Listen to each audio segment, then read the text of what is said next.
What is up, weather enthusiasts? I'm your host, Pat's Path Predictor, and let's get right into the weather. And well, we're gonna get into the weather tonight for a little bit, but it's gonna be a more relaxed stream. It's gonna be one of those streams. It's New Year's Eve, and we're gonna be talking about weather, but tonight we're also gonna be talking about other topics like 2023 and everything like that. I'm joined as of right now by Radar Bolt. Bolt, how are you doing? Doing great. How are you? I'm doing wonderful, doing wonderful. Yeah, we're getting some people to joining in as of right now, so we're gonna go ahead and kind of go over a few things that I've been paying attention to at the last little bit. We have some potential snowstorms to cover. We talked about those earlier today, and we also have some other things to kind of look at as we continue to go into the night because if the immediate forecast isn't just what I'm concerned about. I'm also concerned about the weather going into 2024. So, yeah, we'll go ahead and start with the stuff that I want to talk about, which is the two big snowstorms that we're looking at potentially. And since some of us are tuning in from a lot of areas, from whether it's DC, Chicago, Philadelphia, New York, New Jersey, wherever, you have a possibility that you guys could get affected by this. Now, Bolt, did you Bolt, have you been paying attention to the models? We're looking at some potential snow going on across a lot of the Midwest and Mid-Atlantic. I am currently looking at the stuff right now. I'm All going right. to gather my thoughts on it in a few minutes. Oh, yeah, that's fine. Go ahead and take a look at it. I'm just going to give a brief overview of what we're looking at while you situate yourself in there. But here's what we got going on. The GEM GDPS has been really going quite aggressive. The 0Z model should be coming out later tonight to see if it can corroborate this, but it is showing quite a bit of snowfall, especially in the Appalachian areas right there. If we can go ahead and show you the continental United States right here. In parts of West Virginia, we're looking at over 2 feet of snow. Keep in mind, this is more mountainous terrain and all that stuff, but it's still something to pay attention to. 28 inches of snow in eastern West Virginia.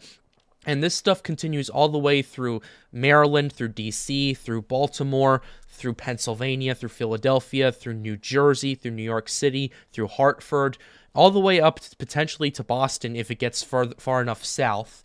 And it's particularly going to be pretty powerful across much of Maryland, especially in the Philly suburbs, where we're looking at potentially up to 13 inches of snow, and New York City. So we will have to pay attention to it as the hours continue to go on. And this is expected to start around January 6th, January 7th. So we will have to continue to monitor it as we look at stuff. But in the meantime, as of right now, we are looking at for Washington D.C. about proper about 7.5 inches, 8 inches for Baltimore. For Philly, we're looking at about 10. New York City, depending on the borough, we're looking at maybe a foot of snow in the Bronx and Manhattan, as well as 14 in Staten Island, as well as and the same goes to Brooklyn and Queens. So that's what we have going on. And we also have something going on in the Midwest. We're looking at some potential snow to really slam into some of these areas right there, particularly in the Chicago area. As from what we're looking at, we kind of covered it earlier today as well.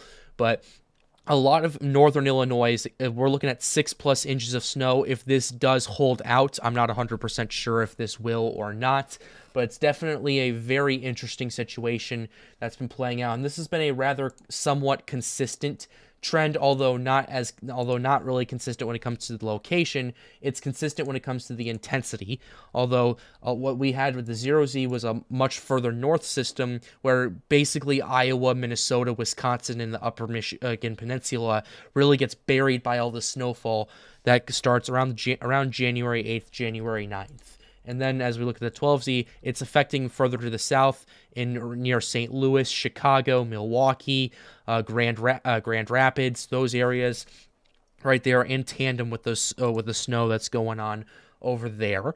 So with that being said, we're going to go ahead, we're going to kind of compare and contrast to the European, which, hey, the European just came out, and yeah, that's very interesting. Bolt, I'm not sure if you're looking at the 12Z Euro, but this is going pretty haywire, to say at the very least. Yeah, I was looking at the GFS just now. I'll take a look at the European. Yeah, please do, because for St. Louis, the areas around St. Louis, let me go ahead and get around there. We're looking at over a foot of snow, and just north of that, around Springfield, 23 inches. I'm not trolling when I say that. It's pretty concerning, to say at the very least. And then and then you have the Chicago area, which already has about 2 inches of snow from the previous snowstorm the Europeans forecasting. They get walloped by another 20 inches of snow. Oh yeah, I see that. Yeah. Wow, I wasn't expecting that. Yeah, neither was I. I don't know if that's going to happen, but this is what the models are forecasting right now.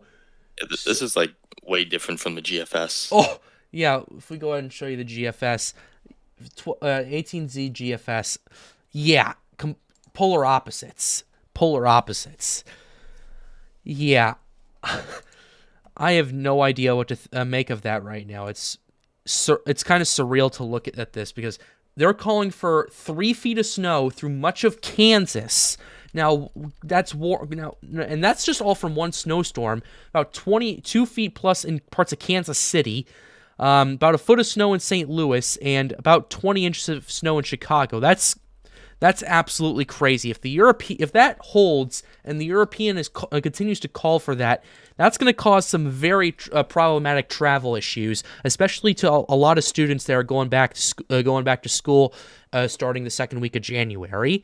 So, yeah, that's pretty concerning. So, yeah, Bolt, what's your overall take on this? This is pretty aggressive, to say at the very least. What's your thoughts on this? I mean, like 20 inches in Kansas is just insane. That's like a once in 30 years event. This isn't I've never seen that before. Granted, this is by the European too, which is even more interesting as well. So yeah, GFS is usually the one that goes like haywire in that, isn't it? Yeah, GFS is usually European's more like settle. The European's like a more conservative model, and it's usually generally more accurate. But yeah, I'm not sure what's going on.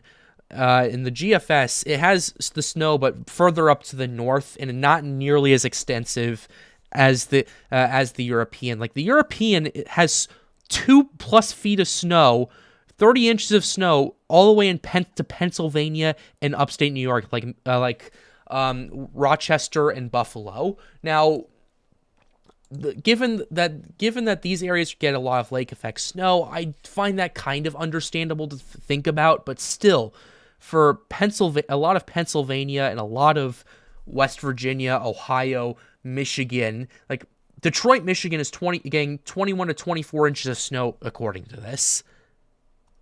Wow. Now, this isn't gospel. You got to take this with a grain of salt, but still something that we need to pay attention to. That's for sure. Yeah. Wow. But anyway, we're gonna not dwell on this for so long. We're gonna next go to show you the GFS to kind of give you kind of a crossover reference to what we're looking at. And even still, the GFS is bringing a lot of snow, especially to Pennsylvania, New York, Massachusetts, Connecticut, those areas, and even in parts of Wisconsin, Iowa, Minnesota, that area. So that's going to be an interesting situation. I really wish I could find like the precipitation, the precipitation, like what precipitation's what according to the European week. I'm getting like simulated reflectivity, but that's all that's really offered from the Euro. So Bolt, if you could find something that could give me like what precipitation is what from the European, that would be much appreciated. If you can't, I understand, but yeah. Right. Hello. Yeah. Oh, okay. We got Connor joining in. How are you doing? I'm doing okay. Yeah. My team isn't doing very good. I think they're out of the playoffs now.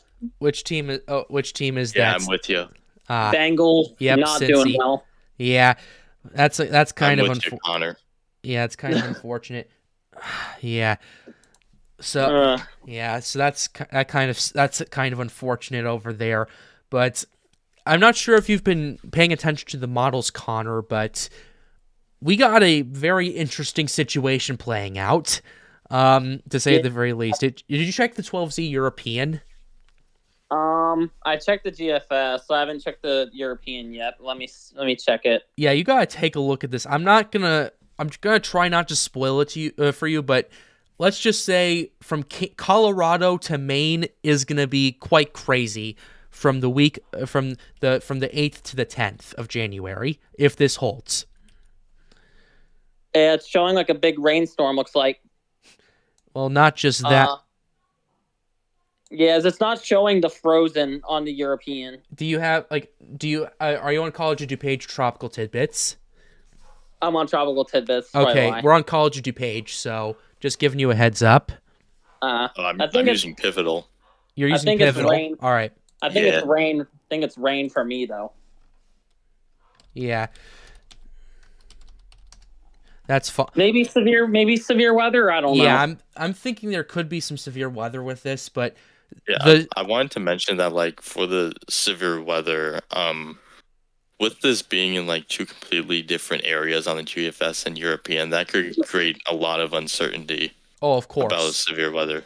Yeah. The DMC, or not the DMC. I'm stupid. The CMC had a concerning look on it. I think that's a bit concerning. Oh, okay.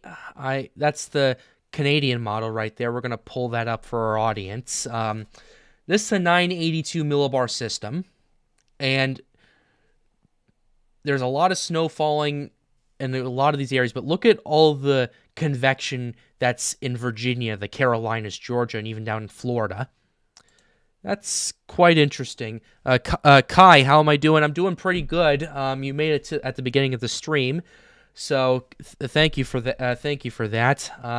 We're just kind of going over some weather stuff for the first little bit. Then we're gonna kind of pivot over to other topics once we kind of get everything out of the way. So yeah, we're just mainly talking about the short-term stuff for now, and then we're going to kind of go into more long-term stuff like what we could see with severe weather season and hurricane season. We're going to have Weather Center Nazario on a little bit later, and we're going to kind of be discussing that with him. So it's showing shear too. It's showing shear where at? 850. At the 850 millibar height for that storm. Okay, like I'm talking like Virginia, like geographically Carolina. speaking. Okay, there we go.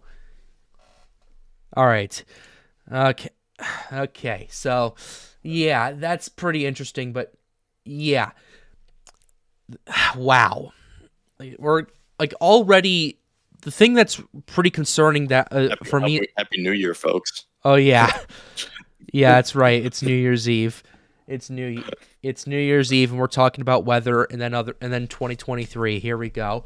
Anyway, I'm saying like these storms are gonna say Happy New Year. Oh yeah, they're giving us a late New Year's Day situation.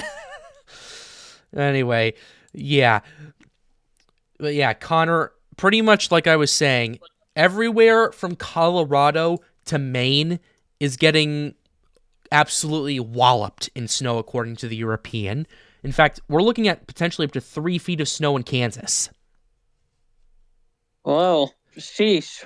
Yeah, and then That's a lot. and then for the Chicago area, we're looking at like 20 to 24 inches, and that goes all the way through Indiana, Michigan. Like Detroit's getting like potentially up to 2 feet of snow.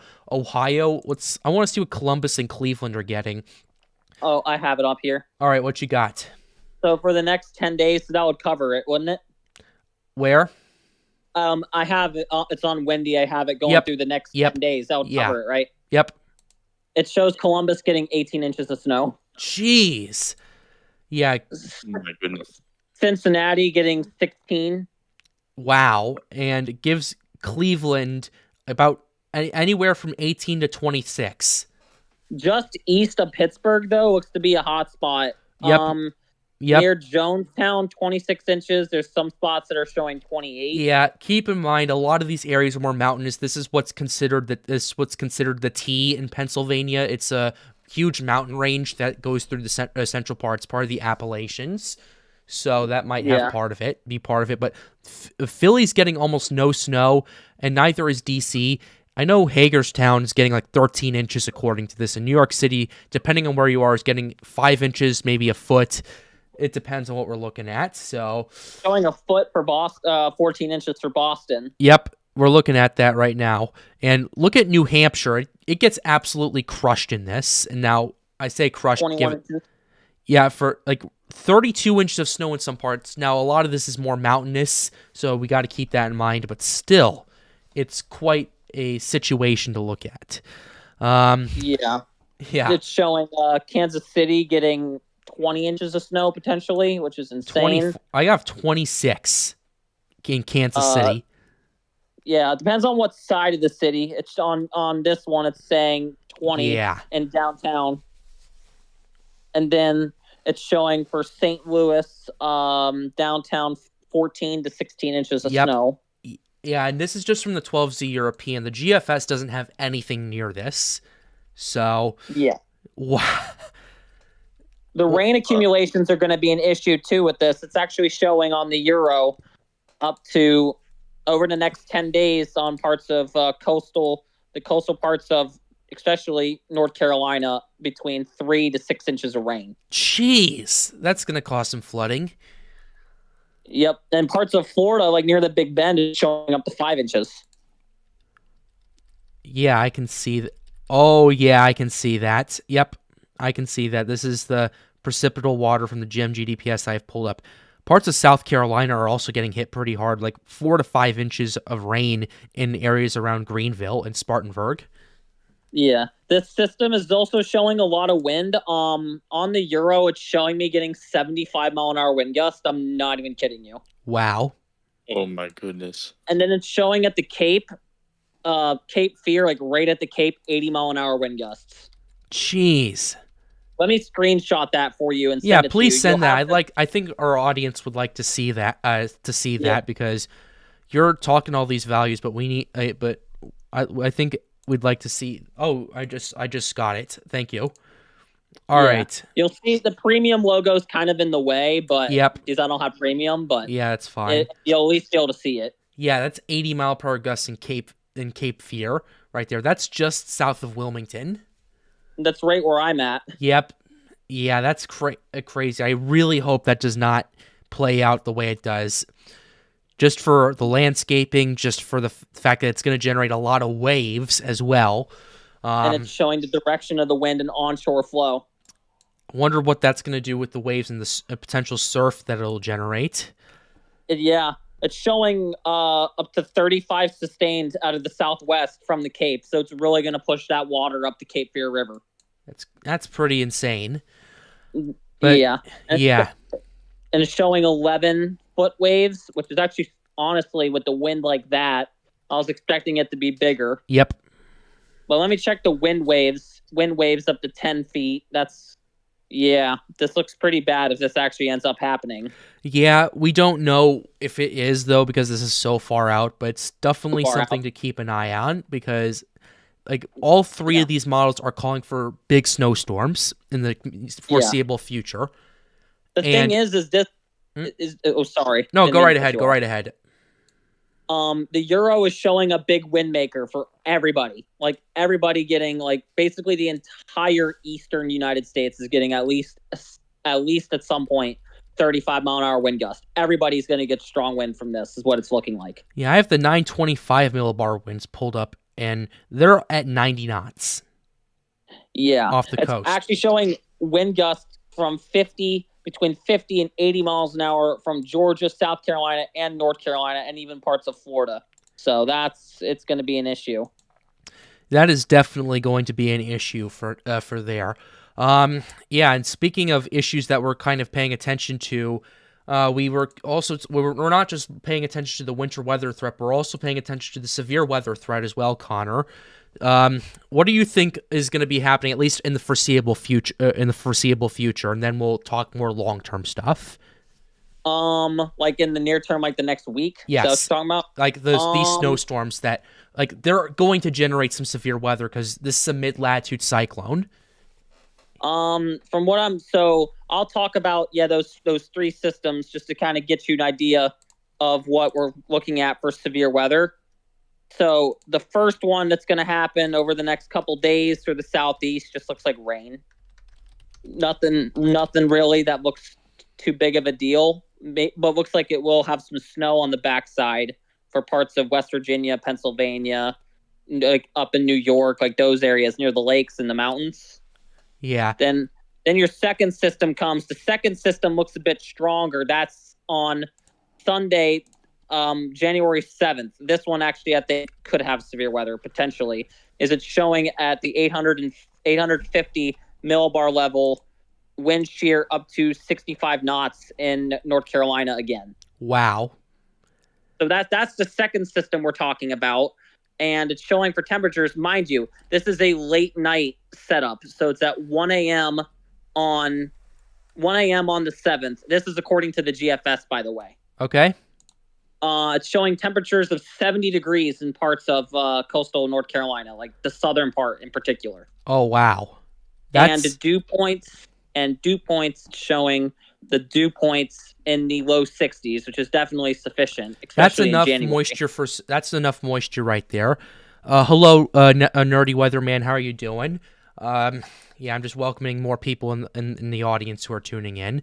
But yeah, like that's more than enough fuel for severe weather right there. And this is January 7th, right? Yes. Now, the GFS shows definitely a different look for the third one, for the snowstorm. Yep. It's showing it a lot tamer in terms of the snow side, but it is showing a much angrier look at the severe weather side. Yep. It's basically showing a line of convection draped from basically the Delmarva region all the way to the panhandle of Florida. I can see that huge Boeing look right there. And wind shear from between 50 and 65 knots at the 850 millibar level from basically, again, the panhandle all the way to the Delmarva region. Yep. Dew points, let me see how they look. Dew points look sufficient in the mid-60s in the Carolinas and along the coasts. Yeah. And temperatures also in the mid to upper 60s, potentially 70s along coastal Georgia and coastal Florida. So that could be an issue. But if you go to the Euro, if you flip over to the Euro here, I'm concerned with the Euro. Let me pull up the dew points. Actually, on the Euro, it has the temperatures warming more significantly on the third system. It's showing 70s in the Carolinas as well. It's showing the 70s further north. All right. And it's showing that shear. Oh my gosh, it's showing shear up to almost 96 knots. What the heck, man? When is this? And what model is this? The European, most recent one, 12Z. Okay. Also, I joined. Oh, what's... Yeah. All right, Blue is here. How are you doing? Hi, I'm good. How are you? Doing all right. We're talking severe weather right now. We're just kind of going over stuff that we're looking at for the foreseeable future, and then we're pivoting a little bit later afterward. Okay, I just sent it. I just sent it in the DM. You can see that shear. That looks bad. Yeah, that's wind speed right there, folks. Yeah, it does not look pleasant at all. It's actually showing on this frame, even though this is offshore at this point. Look at these knots, or look at that. That's cracking 100 knots at that point. Yeah, I can see it a little bit, but yeah, that's either way, it's still bad. Actually, I want to go ahead and go back to the GFS real quickly and check something here. Well, what time is this real quickly? Okay, this is forecast hour 2:22. This is as of the European. Okay. All right, good to know. Yeah, I see that right now. Dang it, I can't pluck a sounding of this. I'll see if I can get the GF. Yeah, I don't think you can until you're closer in or on what you call it on. Yep. Closer in on yeah. What's pivotal. Yeah. All right. I'll see what I can do with the GFS for the time being. I know it's not the most reliable model, but it's the best thing we got. I think if you're gonna pluck a sounding on the Euro, you have to be on the on the ECM like High res. High high res. res. Yeah, Yeah. Okay, I don't really have it that. only goes out like 72 or 120 hours, I think. I don't All right, remember that's which goes out to. okay. That's all right. Thank you for that. Yeah. So that's okay. Yeah. Okay. Thank you for letting me know about that, guys. Can one of you guys pluck a sounding, or if you can't, I completely understand. I just want to see what we're looking at, just kind of like what the Cape profile looks like and all the shear that is going on. Oh, also, I'd like to say hi to Kai because it's been a long time since I've seen them. How are Yep. you doing? Yeah. Yeah. They came in a little bit earlier.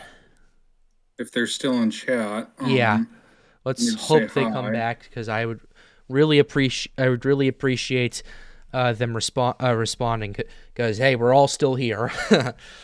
Yeah. Yeah. All Let me right. see if I can pluck a sounding here. I want to try and see if I can pluck a sounding. All right. Go right ahead. Go right ahead. Let me see. I might have to use the GFS for sounding, since the Euro, you can't do as much on the Euro. That's fine. Oh, that's fine. That's fine. Yeah. In the meantime, though, we're gonna go back to the contiguous U.S. right here, back to the Euro. Yeah, that wind speed is insane. At the 0Z on January 10th, we're cracking 100 knots offshore of the Outer Banks. So I don't like that. I don't like that. Neither do I. Water wedge moment. I swear to God, I hope not. This actually looks stronger than the coastal low that we had back in December, and that's very worrying. Yep, that's a fact. Oof. Also, just to mention a fact for you guys. Okay. With that coastal storm that hit the Carolinas, Wilmington, Myrtle Beach, like a lot of the coastal sites recorded their lowest pressure reading for the month of December, like in recorded history. That's crazy right there. That is crazy. Yeah, I got down to a 986 millibar at my house because the low basically passed like 10 minutes from my house. A friend of mine named Seth in the server, I think he told me he got down to around 986, maybe even 983. I can't remember. But yeah, he recorded somewhere around there. Yeah, I'm looking at it right now. It's interesting. The soundings aren't really coming back as much as I thought they would. We'll still have to take. To be fair, the GFS isn't very good for soundings, especially far out. Yep. Yeah, I'll just. Also, Ethan B says he'll be on shortly. All right. I should note that he's in about That's a minute ago. That's fine. We'll need him for the severe weather analysis. So, yeah, he's basically the best reliever in our bullpen when it comes to that. So, yeah. Yeah. Well, since he's not on yet, I'm gonna scooch on over to something in Tropics that's going on right now. All right. All right. We'll talk about that real quickly. What's going on there? Basically, there's a cyclone in the near. It's gonna hit within the next day or two. It's gonna hit Madagascar. It's in the. We got it pulled up right here. It's tropical storm. It's in the tropical cyclone. Mozambique Channel. Yeah. It's tropical cyclone Alvaro. Yep. And it's gonna. That's heading strengthen a little more, but it's not gonna be too strong. Mainly a rainmaker. Yeah, that's what it looks like so far. Either way, the structure does look decent for it. So yeah, we'll have to see what plays out. But either way, holy hell, it's something to monitor. It's something to monitor as we continue to look into it. So, also, I'd like to mention, according to the icon, this is definitely something to watch for that second storm that comes through. You could see. This setup looks very interesting. Okay. Like, it looks like there's a warm front. It looks like it tries to push north before the cold front exits the coast. So maybe some severe weather. I'm doubting it because of all the cloud cover and precipitation. Yeah. But if there's enough wind shear present, I think you could get maybe some special weather statements just warranted from the gust being produced from the convection. Okay, when is this? Saturday, January 6th at 7, like Saturday. So it's not too far out. It's very realistic future. It's not far. Okay, all right. Just a good thing to know. And it looks like it's showing maybe some sleet and ice in parts of northern North Carolina, right near the Virginia border. You could see it there marked with the exclamation points. Yeah. Okay, it looks like Ethan B just came on. He is currently muted. Ethan B, how are you doing? I am doing well. Happy New Year's Eve, everyone. Happy New Year's Eve. Happy New Year's Eve. Technically, by UTC, it's now New Year's Day, actually. That is true. So. That is true. Okay, so the reason we wanted you on here, Mr. Ethan, is we're talking about severe weather right now, and you're probably the best guy in our bullpen to kind of go through this. We're looking at stuff, at least for the short term, stuff happening on in the next week or so in the Carolinas. Kind of talking about that. Have you gotten an opportunity to take a look at that recently, or if so, what do you think about it? Yeah, I haven't looked in depth at that recently, but I do know that it seems like most of that threat, if one does develop, is going to be centered along that Gulf Coastal and then Carolina area, because that would be the most favorable place for the surface load track.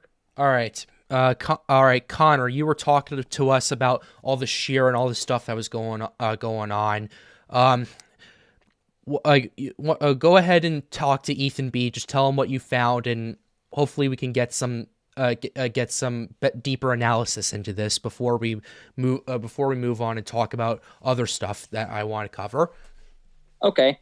So let me pull it back up here. So the European model, the most recent full range one that we got, is showing when this comes through. So this is on, let me pull it up here. So this is on, what's that reading here? Let's see. Sorry, I'm just trying to. That's fine. Don't worry about it. Don't worry about it. 850 height. Okay.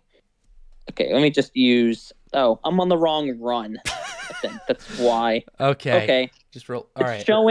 So it's showing at 18Z on the 9th, which is Tuesday afternoon, shear between 65 and 80 knots along portions of the eastern coastal Carolinas, like South Carolina, North Carolina, especially North Carolina, though. It's even showing some offshore readings, like just offshore up to 96 knots, which is an issue. Yeah. Wow. And then it's showing, so for the dew points, it's showing, let me pull this up here. So for the dews, it's showing a relatively favorable environment for the dew points. It's showing a dew point in the 60s, like the low 60s. Yeah.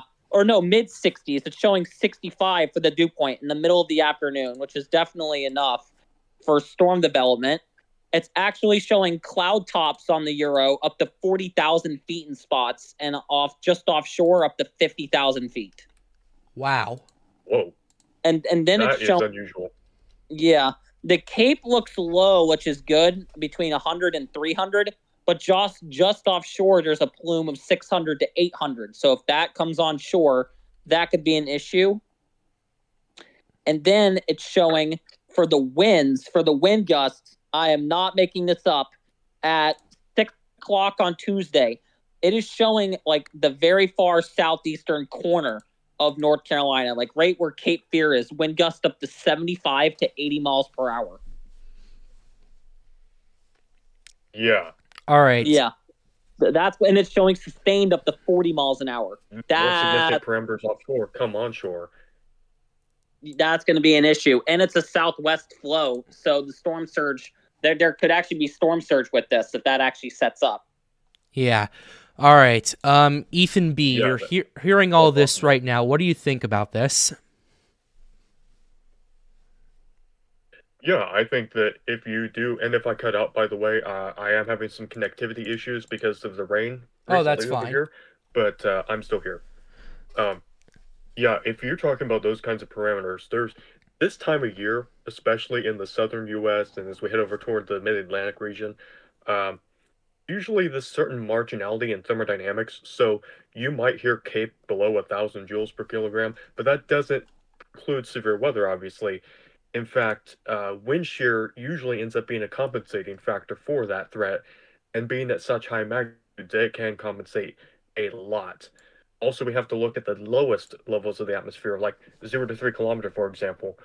There were studies done several years ago, and they found that the 0 to 3 kilometer lapse rate was very good at discriminating between significantly severe and non-significant severe weather in the southern U.S. during the cool season.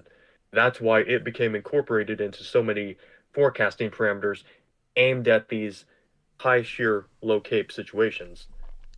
And Okay. so Keep we going. will, and to really resolve those, we'll have to look.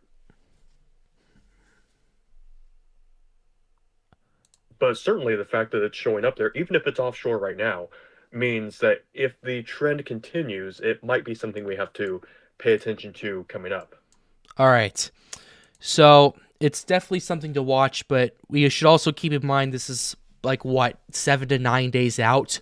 So, and weather, like especially severe weather at this point, is kind of unpredictable at this point. So it's definitely something to pay attention to, but we'll have to just have to wait and see what plays out. And as we continue to get more models I in, agree. such as the GEM RDPS, the NAM-NEST, the NAM, the HER, the RAP, we'll have a better understanding of what happens later down the road, and we'll keep you updated on all that. The Storm Prediction Center is actually already highlighted. Oh, they have? It's a very okay. So it says this. I'll read it off to you guys. Is my connection good? Yeah, I can hear you. It says medium range guidance suggests that yet another upper trough may amplify over the western continental United States next weekend and move towards the southern high plains towards the end of the forecast period, day 8. There may be a better chance for low level moisture to advance inland across parts of the southern plains and lower Mississippi Valley with this system. Still, any severe potential will probably be delayed until after next weekend. So, see, they said severe potential, so they're kind of highlighting that there might be something. Yeah, that's for sure. It's just too far out for the SPC to put it on the map at this current point in time. But yeah, if the SPC's watching it, you guys know that that something may be going on. So yeah, in the meantime, yeah, we'll just have to pay attention to it. We'll keep you updated as more data continues to come in. But we just as of right now, we're getting a bit of a consensus, but it's just too small for us to really act upon and say, "Oh, this is about to happen." So we'll see what plays out. That's kind of my motto right now. Yeah. Very interesting setup for sure, though. Oh yeah, absolutely. Now moving on, Ethan B. Since I have you on, what do you think? What do you think the severe weather season for 2024 is going to be like? Because we're moving in a transitional period between El Nino and La Nina, and at this current point in time, I've looked at some of the stuff, and I really am kind of struggling to kind of understand what that does to severe weather. Like, what's your take on what we could be seeing? Could we be seeing more stuff? Could we be seeing less stuff? More intense, less intense? What do you think? Yeah, and I think that's going to be interesting how it affects the severe weather season. We're first starting off in the winter months, obviously, with this ongoing El Nino. Yep. And based on climatology, that should confine a lot of the severe weather risk, a lot of the bigger risks anyway. All right. Georgia, maybe the Carolinas. For the winter time should mainly be focused on there. We could have a couple severe weather events. Yeah, Ethan's having some connectivity issues, so please be patient, guys. Can you hear me? Yeah, you continue to cut out for a bit. I was just giving a disclaimer to the audience. Okay. Hello? Yeah, I can hear you now. We can all hear you, right? Yeah, I can hear him. All right. Okay, yeah. It's one of those technical difficulties there. So yeah, for the remainder of winter, a lot of our focus is probably going to be along the southern U.S. because of this El Nino, Texas, Georgia, Florida, Alabama areas, Mississippi too. All right. That's probably what we're going to be looking for any of the major events. As we head into springtime and we head into this transitional period, that will change the structure of the overall jet stream, and we'll probably see some of the bigger events start to take place further north. So heading into the Midwest, perhaps into the Ohio Valley as well. Going into the summertime, we should see that pattern transition into a more favorable pattern for precipitation over that region. Okay. So once you go through April, May, June, we start to look at places from Missouri to Iowa, Indiana even perhaps, starting to see these bigger severe weather events if they occur. Some years we don't get tremendous severe weather events, but I'd say that we could be looking at a decent severe weather year. I don't think it's going to be you don't think it's going to be like last above year, average, maybe but around average. yeah, you don't think it's going to be like last year where things went boom early on? Yeah, that was certainly a big deal with that, how that started off, and that had a big influence on tornado counts for the rest of the year. What is interesting is what will happen with the plains drought, because there is a significant drought still going on in the plains. That can influence severe weather risk out there as we head into the springtime. We might get rid of some of that drought perhaps through the wintertime if we get repeated precipitation events move through the area. All that right. El Nino tends to be favorable for more precipitation in the southern plains. Okay. If it remains dry, that might have influences on the moisture quality, the low-level thermodynamic profile, and that could have modifications on the severe weather risks to where it reduces some of the risks and makes the dry lines a bit stronger, and Okay. reduces some of that higher moisture quality that we would see in a less drought-stricken state. Okay, so how would the dry ground kind of affect the severe weather chance? Would there be like less dew point or something along those lines? You cut out there. I didn't hear what you said. Like, would there be like less if the ground is still really dry in like a drought in a state is in a drought? Would there be like less dew point to work, less moisture to work off of, like a lower dew point? Or yeah, it can lower. Okay. Yes, it can lower the dew point at the surface, especially in the low levels. We can get enhanced mixing in certain situations. Right. The moisture source would have to be almost entirely from wherever the source region is, so the Gulf of Mexico most likely, because there's not a whole lot of ambient moisture. It's very dry in that region. All right. Okay. There is something I'd like to mention. Sure, go ahead. It's kind of striking my attention. So, not that that first system I was talking about, that little like small system that's coming into the Carolinas coming up. Right. We actually have, I think this is the first system. I think the first system actually has something very intriguing at the very start of its journey. When it looks like when it starts forming right in Texas, right? It's actually got some backside snow in New Mexico, actually some heavy snow potentially in New Mexico, which is very interesting. Okay. And then as it moves towards Texas, it crashes towards the coast late Tuesday evening. Maybe severe weather. I could see it, like right along, like those like barrier islands, like just south of Houston, like right along that immediate coastline. Okay. I could see a severe weather threat because there are dew points. It's showing dew points right along that Grand Strand there in the upper 50s to low 60s, but just north of it, dew points in the 40s. All right. So I could see that. It's also showing the wind gusts cranking up to 35 to 40 miles an hour right there along that along the coast there. So that's very interesting, and it's showing very heavy rain when that band comes through. It's showing up to 1.42 to 2 inches of rain on parts of those islands over the span of 3 hours. Okay. So, like, you want an idea of location, like just west of Galveston, like near Lake Jackson, Bay City, Okay, when is this? Late Tuesday night into very early Wednesday morning. It's on Yeah, I see it. the Euro. Yeah, you could kind of see what I'm looking at. A very interesting looking feature. Yeah, I can definitely see that. We'll have to see what happens with that for sure. But yeah, I was actually. Go ahead. Sorry, go ahead. I could see something trying to happen because with the coast, with the drier air interacting with the warmer air along the coast, you never know with those situations. Sometimes they surprise you. Yep. So it's definitely something to keep an eye on. It's definitely showing very, very high lightning rates. All right. Which is definitely something.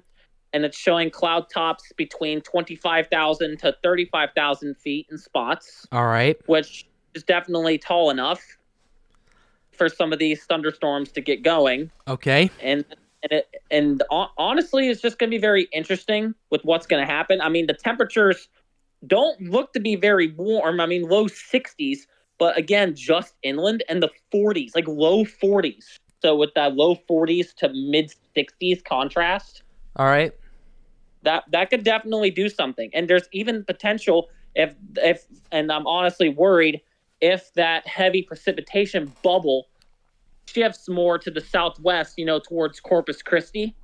Corpus Christi. It's showing temperatures in Corpus Christi right along that part of the coast closer to 70 degrees. So the ingredients are even better down there. Temperature or dew point?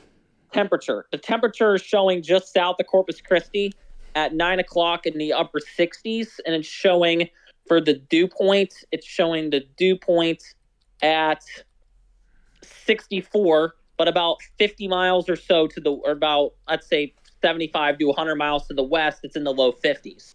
All right. Thank you for clarifying that. I was just playing around with the European while you were doing that, and yeah, remember when Bolt, remember when we were talking about that big snowstorm on the European? Yeah. Right after that, it's a pretty powerful cold front that gets temperatures into the single digits as far south as like Kansas and Missouri and southern Missouri. So definitely something to note right there. It's a strong Arctic front that's coming in. So I have to pay attention to that. But I'm sorry to get sidetracked, guys. But yeah, Ethan B., you heard Connor say all this stuff about around the Houston, Galveston, Corpus Christi area. Around that area, what's your take on all of that? You like the ingredients seem to be there. What do you think about this? Yeah, it's possible. I didn't hear the full discussion because my internet keeps cutting in and out. That's fine. Okay. But yeah, basically to sum it up, we're looking at dew points. We're looking at a dew point gradient. Connor was talking about. If you could summarize that real quickly and explain that, please go ahead. So it's showing dew points along that grand strand of the coast, just west of Galveston, all the way down to Corpus Christi area. Dew points in the very high 50s, but as high as the middle 60s. And then just west of there, just north and west of there, dew points crashing into the middle 40s. Yeah. Yeah, that's strongly indicative of a Just give him a second. Even those dew point values. Yeah. The dew point values I'm looking at too, looks like it's moist air trying to come in from the Gulf as well. And a lot of it's being blocked by the dry air coming from the maritime tropical area over in Mexico as well. Oh, yeah, that will lead to strong convergence. And probably a lot of precipitation. I believe that was part of the discussion too. Yeah. Some enhanced precipitation in the area. Yep. You would definitely get a lot of convergence. Yep, it was showing up to 1.5 to 2 inches of rain over the span of 3 hours over parts of those islands. Whoa. That is significant. Very significant. Yeah. We'll see what happens. I'm actually going to take a look real quick before you guys... I don't know if you guys are...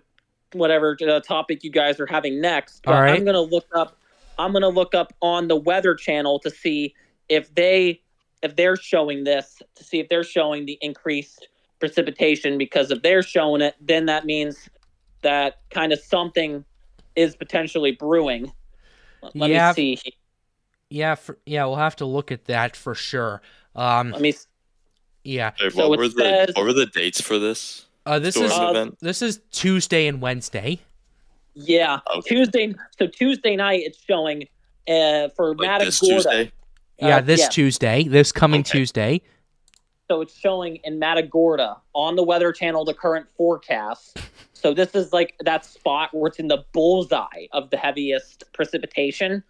It's showing for a low of 45, and that's before that cold, dry air gets there. So it's going to be in the low to mid 60s, probably 9, 10 o'clock at night.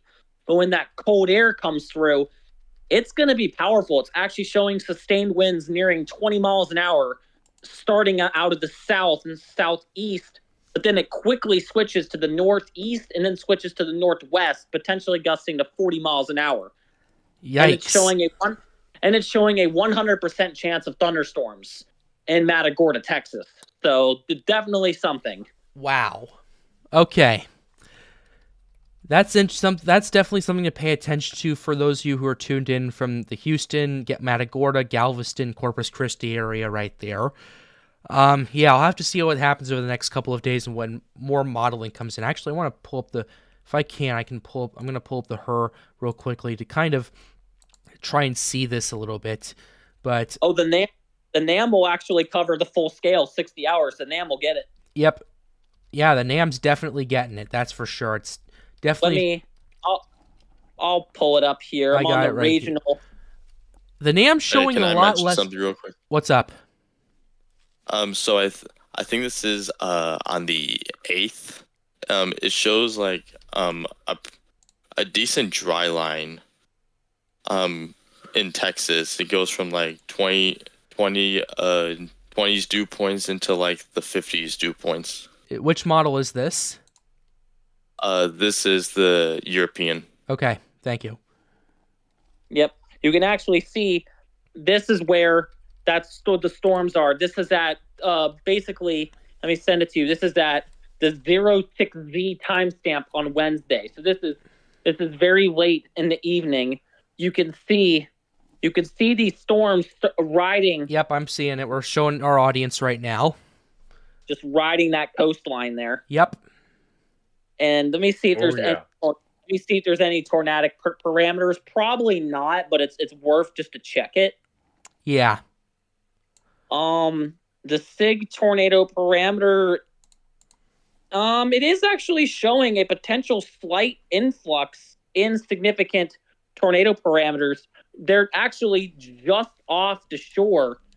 It's not much, but there definitely is a signal. For which model? That's from the NAM. Okay. Let me take a look at the NAM real quick. Yeah, it has most of it staying just offshore. Yep. At least for the tornadic parameters. But again, that's close enough to the shore, and it's not far out. It's only 2 days out. Yeah, we'll have to pay attention to it for sure. Yeah, quite the. I'm probably gonna go. That's fine. That's fine. Thank you for tuning in. If we don't see you again, Happy New Year. Happy New Year. All right. Happy New Year. Absolutely. Happy New Year, Happy Blue. New Year. Yeah.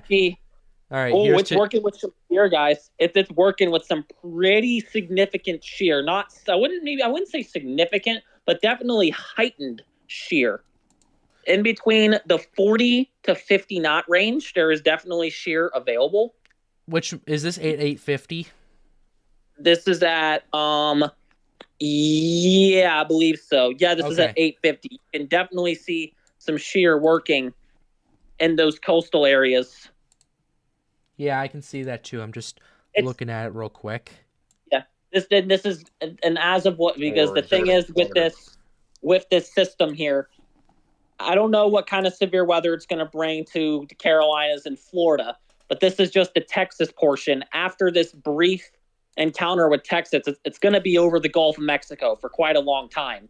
Yeah. So this is a very brief, localized area that we're paying attention to. It's just around the Houston area, pretty much, just for this. All right. That's all right. that's definitely something to take a look at over the next couple of days. So, Connor, thank you very much for pointing that out.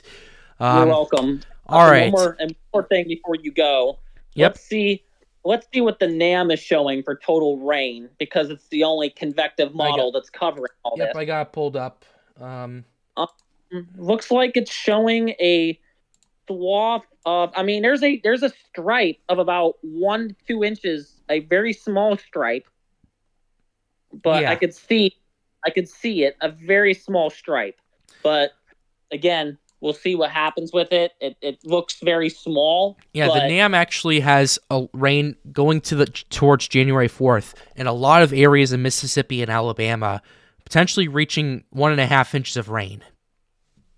Yep, definitely looks like a potential concern for rain and all those kind of things. And the thing is, it just makes me a little more heightened with this, even though it's so localized. It's completely nocturnal. Yeah, that's also a concern right there, because nocturnal thunderstorms, everyone's asleep, they're not hearing the alerts or anything like that. So, yeah, we'll have to see what... Just wanted to let the audience know that there's that potential. All right, perfect.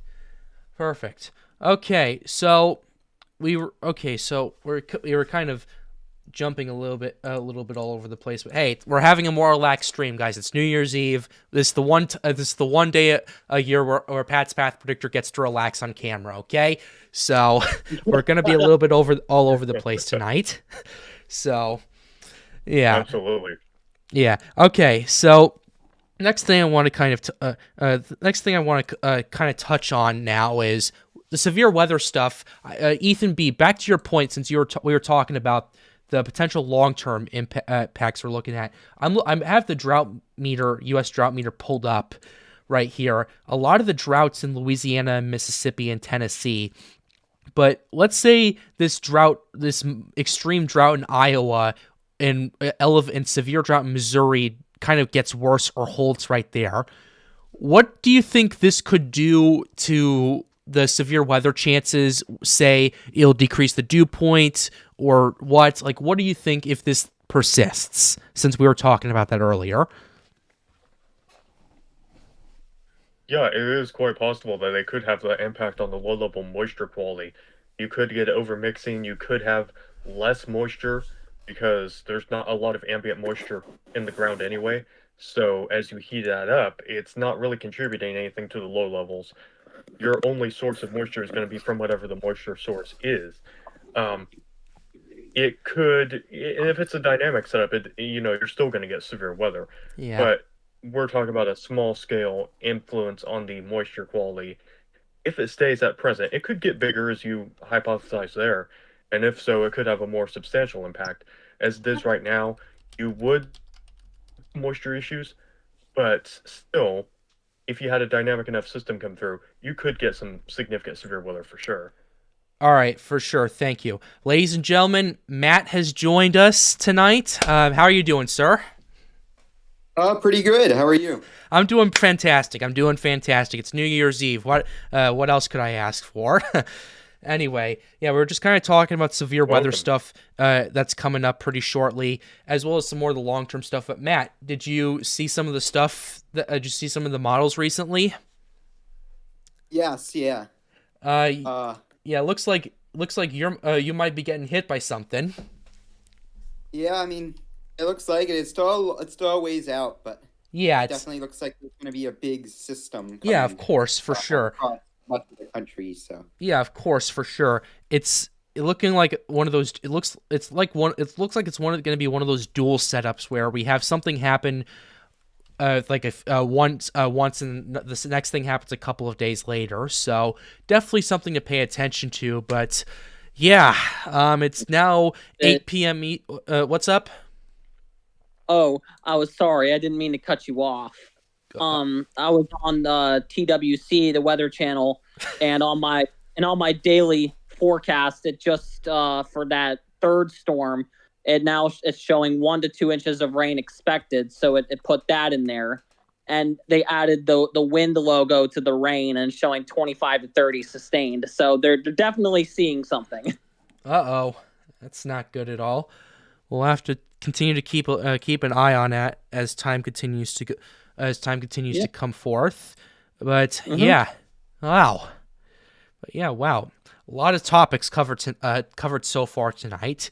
But yeah, Matt, I wanted to actually show you, well, not exactly show you this, but I wanted to talk to you about this, but because I feel like right now it's kind of absurd, but because this is the European model and not the GFS, which I know is your favorite model, I wanted to kind of talk to you about this.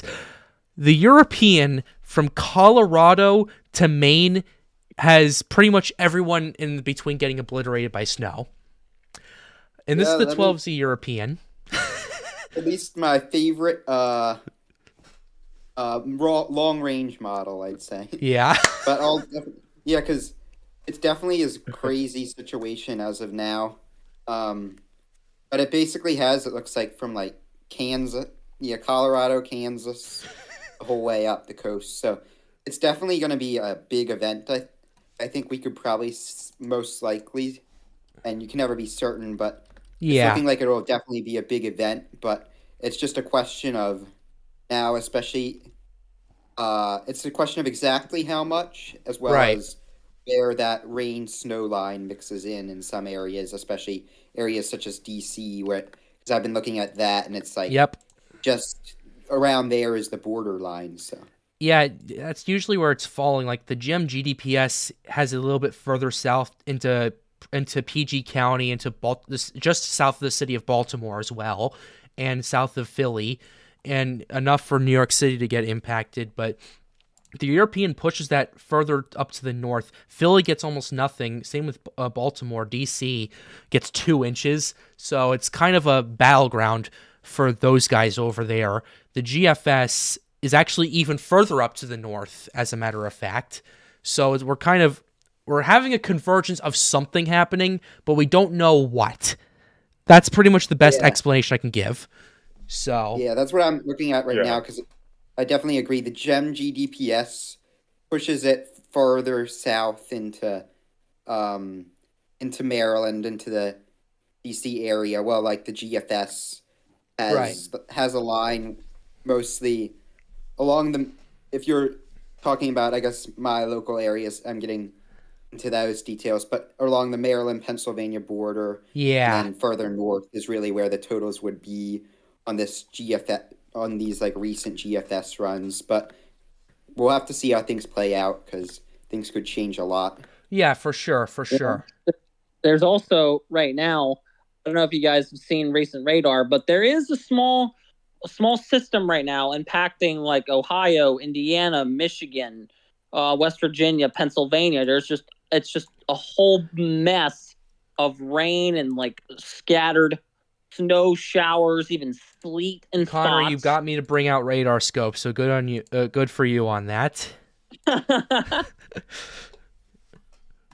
there is definitely a little bit up there that I'm seeing. It looks like the heaviest snow looks to be focused on parts of Indiana, and there is a decent.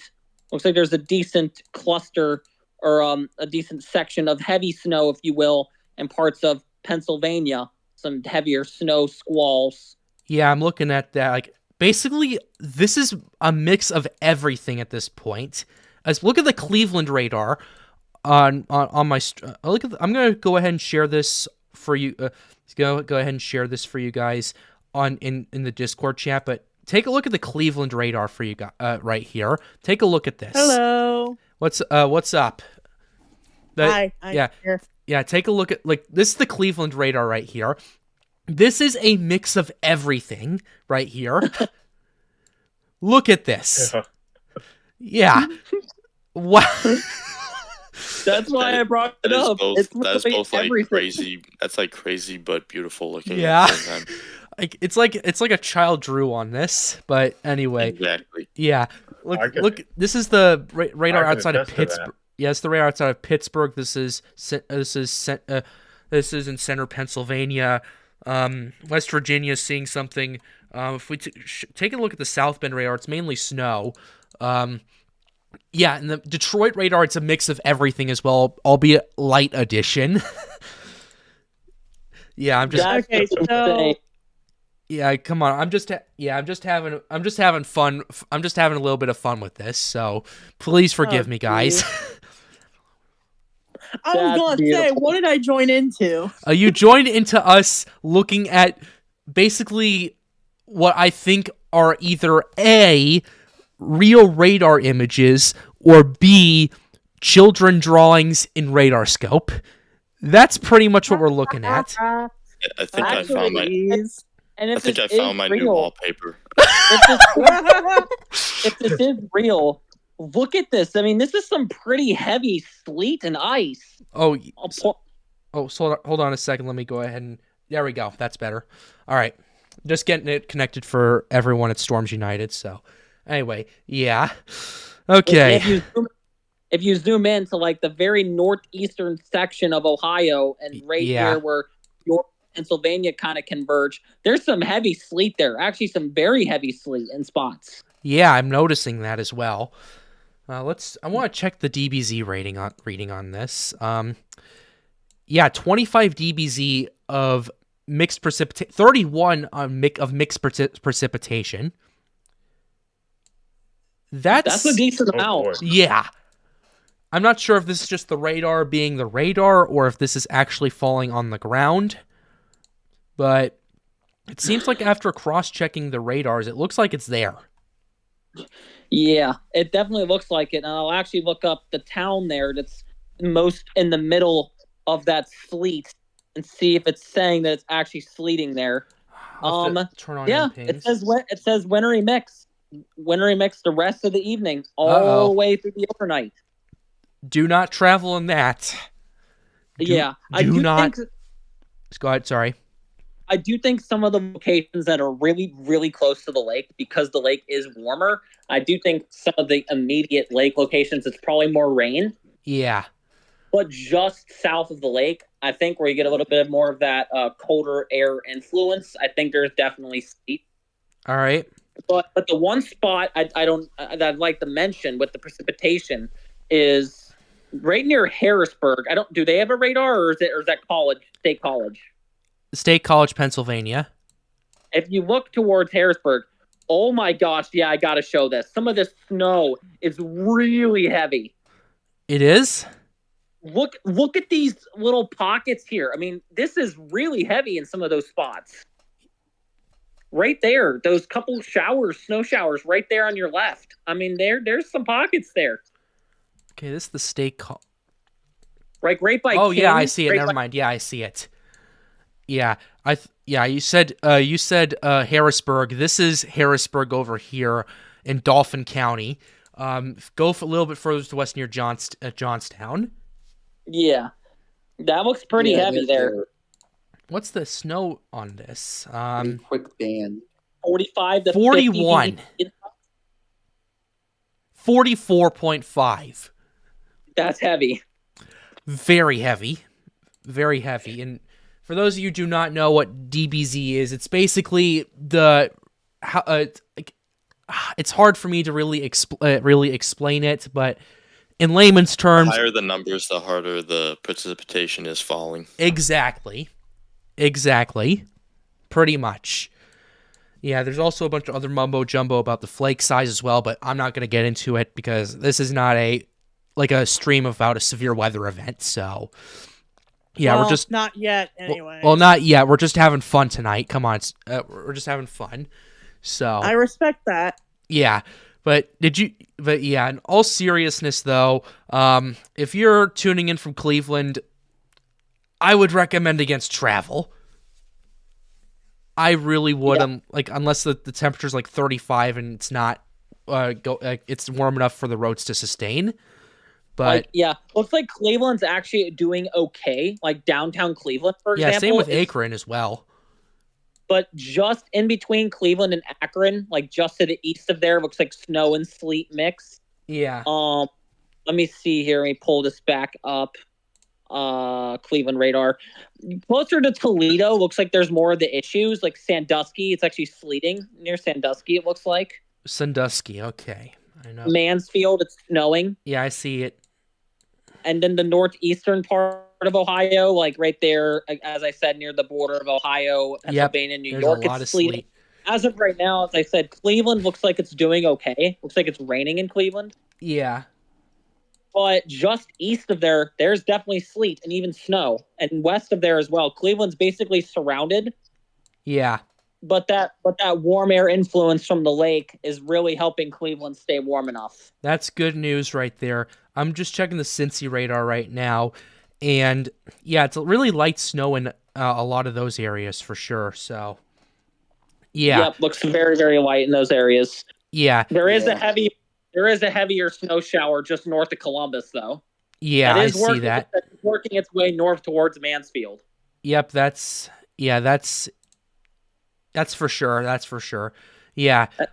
Okay. That's the crazy thing too, because if you look at the radar, that's really the major thing that we're talking about. Like based off the whole entire continental U.S. I mean, there's a little bit of rain in California, but that's really the major system that's going on right now. Like you can look at the radar, there's nothing else. Yeah, we have a little bit of a lull. Let me send a picture of this over to you guys just so you can kind of get an idea how that's the only system on the radar. Yeah, I'm pulling it up right now. Yep, I got it covered right here. We're going to switch screens in just a second. Yeah, that's pretty much it. So, yeah, that's your severe weather tonight. Which is honestly, even though, yes, the weather is kind of nasty in parts of, as I said, Ohio, Pennsylvania, New York, those areas. Other than that, I mean, the travel for New Year's Eve and New Year's Day looks very good across the country, which is good news. Yeah, and speaking of which, I have breaking news. The sleet that we were looking at is now fully, according to this radar, transitioned to snow and rain. Oh. Well, Mother Nature is at full power tonight. Yeah, that's a fact. Looks like a very interesting dynamic situation with the lake. I think we're going to see it go back and forth multiple times because on the hourly for like Toledo and Sandusky, it shows it going up and down multiple times throughout the night. The temperature? Yeah, like it goes up a couple degrees and goes down a couple degrees and up a couple degrees. I think it's going to be off and on changing all night. Yeah, that's what I'm thinking. Yeah, if you're in Cleveland, just be careful out there. Just be careful, especially in Cuyahoga County, where these things could change in just an instant. Yeah. Toledo's looking like Toledo could drop a little bit further. Toledo could definitely get some snow tonight, like some off and on flurries for Toledo for sure. Yeah. But as you head, but Erie, actually, there's some pretty heavy snow. Like there's some pockets up near Buffalo. Actually, I don't know if you have the radar. Yep, I got it right here. Oh yeah, there's definitely some more snow going on, and some sleet as well. Yep. That's. I mean, they're accustomed to it up there, but you always want to make sure everyone's aware of what's going on. All right. Yeah. I guess if we're more on snow, another area to watch out for would be northwest Indiana, like Lake Porter County areas. Yep. There's some lake effect going on. Issued. You know that we have the lake effect snow should continue till later tonight. So let me take a look at this. Definitely be careful too. You know, I think that might be the snow that I got hit with a bit ago. I'm not 100% sure yet. 2 to 4 inches of snow. You never know. Yeah. We might be going back to a white school. We might be going back to a snow school. Yeah. Yeah. The National Weather Service and State College has a special weather statement for basically their whole viewing area. Yeah. It basically says a light snowfall is expected this evening into tonight. Despite the expected light accumulations and initially warm road temperatures, the precipitation will likely lead to slick roads as temperatures dip to freezing tonight. Okay. Everyone planning to travel this evening and post-midnight for New Year's Eve festivities is urged to use extra care. Remember that bridges usually freeze before roads on the ground. All right. Also, since temperature will be within a few degrees of freezing, a road that looks just wet may be icy. So that's good that they put them out. Okay. All right. Thank you very much for that. Well, welcome. Yeah. Okay. So, yeah, Ethan B left a little bit ago. We really appreciate him coming on the stream for a bit to give us a severe weather analysis. I'm waiting on Weather Center Nazario to hopefully come on later tonight so we can talk about hurricane season because we got stuff potentially coming up, but I'm not going to get into it until he arrives. We're still going to be rotating people in and out. So, yeah, we're going to have guests coming on, coming off, maybe repeatedly sometimes. So just bear with us. We're just having some fun. So, yeah. In the meantime, though, I want to move on to another topic I want to talk about. First question I have, what did you guys think of 2023? Chaotic. Interesting. Very chaotic. Definitely the best of the 2020s for me. Yeah. Matt, what do you think? Yeah, I guess, probably the same here. It went pretty well for me. Yep. Weather, too, it was definitely very interesting. So That's a fact Indeed. right there. See, Chaotic. What's up? It was That's chaotic, sometimes in a good way, sometimes in a bad way, but mostly good. Yeah. For me, man, 2023 has been the best year of my life since 2019. And I know that doesn't sound like an accomplishment, but it actually is. It actually is, because a lot of stuff happened in my personal life and a lot of stuff happened on YouTube that really went the way I was hoping it would. And I've also done a lot of good things. I went storm chasing for the first time in my life. So yeah, that was pretty fun. Matt, you were there with me on that. So yeah. Consider yourself quite lucky because that's something I want to do as well. I mean, quite frankly, you don't need to Eternal because they just come to you. Hey, that's what That's I've been true. doing right now. And this year, oh man, I am loving it. Yeah, it's been Like, I tell you what, for this year is what made my year amazing was severe weather because it was constant for us over here in Illinois. Yeah, that's a fact. Yeah. We got everything. Pretty much. It Pretty is much. interesting that you say that because it was listed in the Chicago office, I believe. They said that was the most active tornado season for that area on record, I believe. And say for the tornado total for Illinois this year was 140, which apparently breaks our last record of 120. Wasn't that during Palm Sunday? I have no idea. Yeah, the Palm Sunday outbreak. Yeah, I know. And that local outbreak on what was it? I think it was like June 12th in Chicago. Oh, Like where there was like, was it like 10, 12 tornadoes that day in that area? That yeah. was insane. Yeah. We also broke records too in 2023. We broke a lot of records. So our main big record that we broke was the lowest pressure reading recorded in our area for the entire month of December. It was 986 millibars from my location, which is very low. Yeah. Interesting. Then we had I don't know if you guys had the same thing, but here in the southeast coast, we had a very cold start to the late spring and early summer. We were well below normal, and we actually were below normal temperatures for almost a month straight. Wow. We had a couple days in June where we didn't even get out of the 60s, which for North Carolina, right along the coast, is very abnormal. Yeah. Yeah, well, yeah. So, Yeah. By the way, what's up, Ethan? Ethan B, the what's record up? number of tornadoes. Yeah. Wait, Yeah, how many? in the Chicago area? Oh, yeah. Pulling that up real quickly, just because Ethan sent it over. If we can get that up real quickly. If not, that's okay. But anyway, yeah, I would... Okay, yep, I see it right here. Oh, wow. 58 Yeah. In this tornadoes in area 2023 for the Chicago insane. area. 58. Yeah. I also had a Yeah. very cool personal achievement. I reported my first tornado to the National Weather Service, Oh, And nice. and it got confirmed.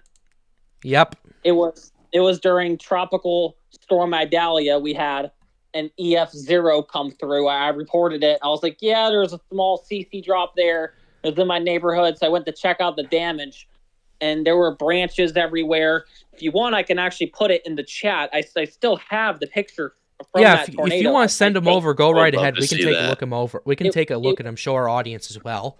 Yeah, it had 65-mile-an-hour sustained winds. I actually think I still have the screenshot of the from what the National Weather Service posted in terms of what that tornado actually did. So here's the picture of the damage. Let's see. I'm getting close to it. I got a lot of weather photos on here, so apologies. That's fine. So do I. So here's the damage. Here's one of them. I mean, you can see that tree definitely debarked. Yep. Oh, yeah. That tree's definitely debarked. I'm going to go ahead and show you guys in the audience real quickly. Yep. This is... I'd say it's... quite the stuff right here. Yep, that was from Tropical Storm Idalia. There was actually a stronger tornado that happened about 10 to 15 minutes prior to that. That was almost an EF1, and it was about 2 miles from my house, and it ripped off the roof of a veterinary hospital. Damn. Oh, wow. Yeah, it was very crazy times. Yeah. This is actually, here is the, see if I have the screenshot here from what they said for the reading of from the tornado. Let's see. Say, is it okay if I post some weather pics I took this year as well? Yeah, you can. Okay. Yeah, go right ahead. Go right ahead. Just give me a second. Yeah, I also post them. Yeah, please do. Please do. It's gonna be like a little album like that we have on Say the Storms two United. pictures. The two pictures I just posted. That was a derecho that hit me earlier this year, and that was in almost dropped June. a tornado on me. Yeah, that was in June.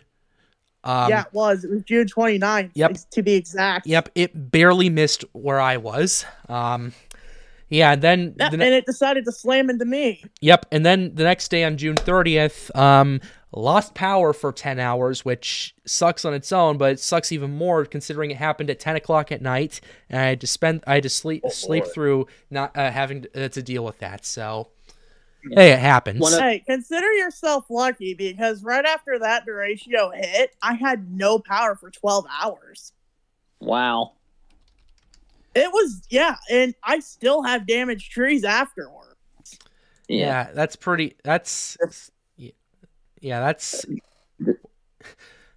unfortunate right there. This is one of my most favorite shots I've ever gotten. I actually captured my first wall cloud this year. It was in July, right along the beach. So it was a tornado. So it was basically a cold front that was coming in, like a very strong summertime cold front, which was unusual for the area because, cold fronts most cold fronts typically don't push through the Carolinas, at least like weaker ones. But this one was actually a strong one. It actually pushed all the way through. And as this line of storms started marching our way, it actually... there was a supercell that kind of formed right along the ocean just in front of the main line. And the supercell got right over me, right as the line was colliding into it. And you could see definitely a wall cloud-like structure. You could see... That's beautiful. You could see it lowering. You could see it's definitely a wall cloud. Wow. Yeah. Yeah, that is nice. Yeah. I also got a really cool, I'll show you a wide angle and then more of a close-up shot. I actually had one of my most favorite shelf clouds I've ever seen from this year. It was basically from a dying gust front. Like sometimes you have those gust fronts, and when they die, they really just bellow out, if you will. The cloud kind of expands. Yeah, of course. This was the view of that shelf cloud. See here, I'm getting close to it. It was one of the most beautiful things I've ever seen. It stretched basically across the entire sky. Here's the photo of it. All right. See, I'm getting close. Yeah. Here's the photo. Here's the really wide angle photo of the cloud. You can see. That's very impressive. Wow. Very That's impressive. Beautiful. Yeah, and then the edited version of it, where I got a bit closer to it as that cloud really started marching its way towards the coast. Here's the picture I got of it, and it actually had a blue tint to the cloud, like it had a really striking bluish green tint, which was really cool. Like I've seen it before, but the tint on this guy is really, really cool. You can see there it is right there.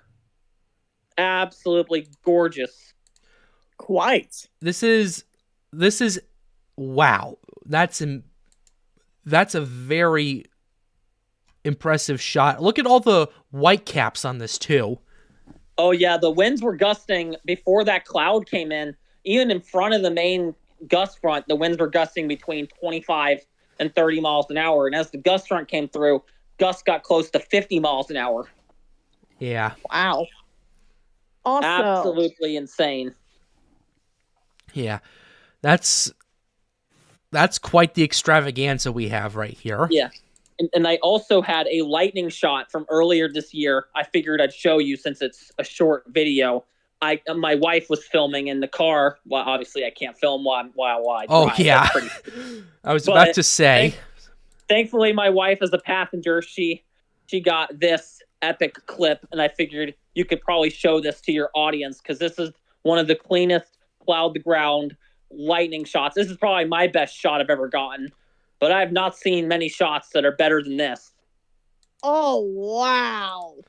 Yeah, I'm going to have to first download it and then get that. Oh, wow. That is, I have never seen anything like that before. That's incredible. Lightning is awesome. It's just the way it Yes. kind of strikes down like that. It hits perfectly. Hold on, something's going on.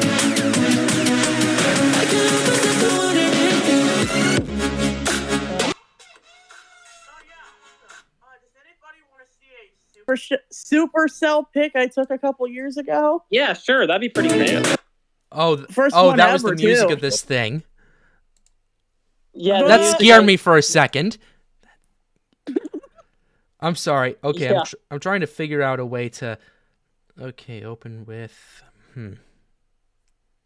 Yeah, I'm trying to figure out a way to get this to play. I'll get this to play on here.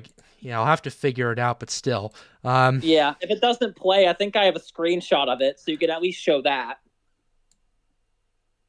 Oh, wow! I'm replaying it privately That is nice. in the thing.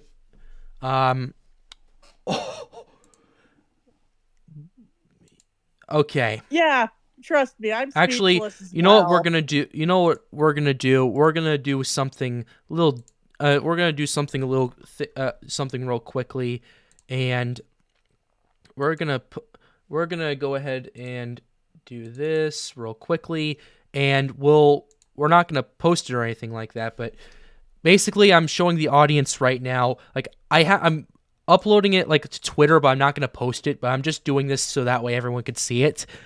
Ladies and gentlemen, this is what Connor's wife got in North Carolina.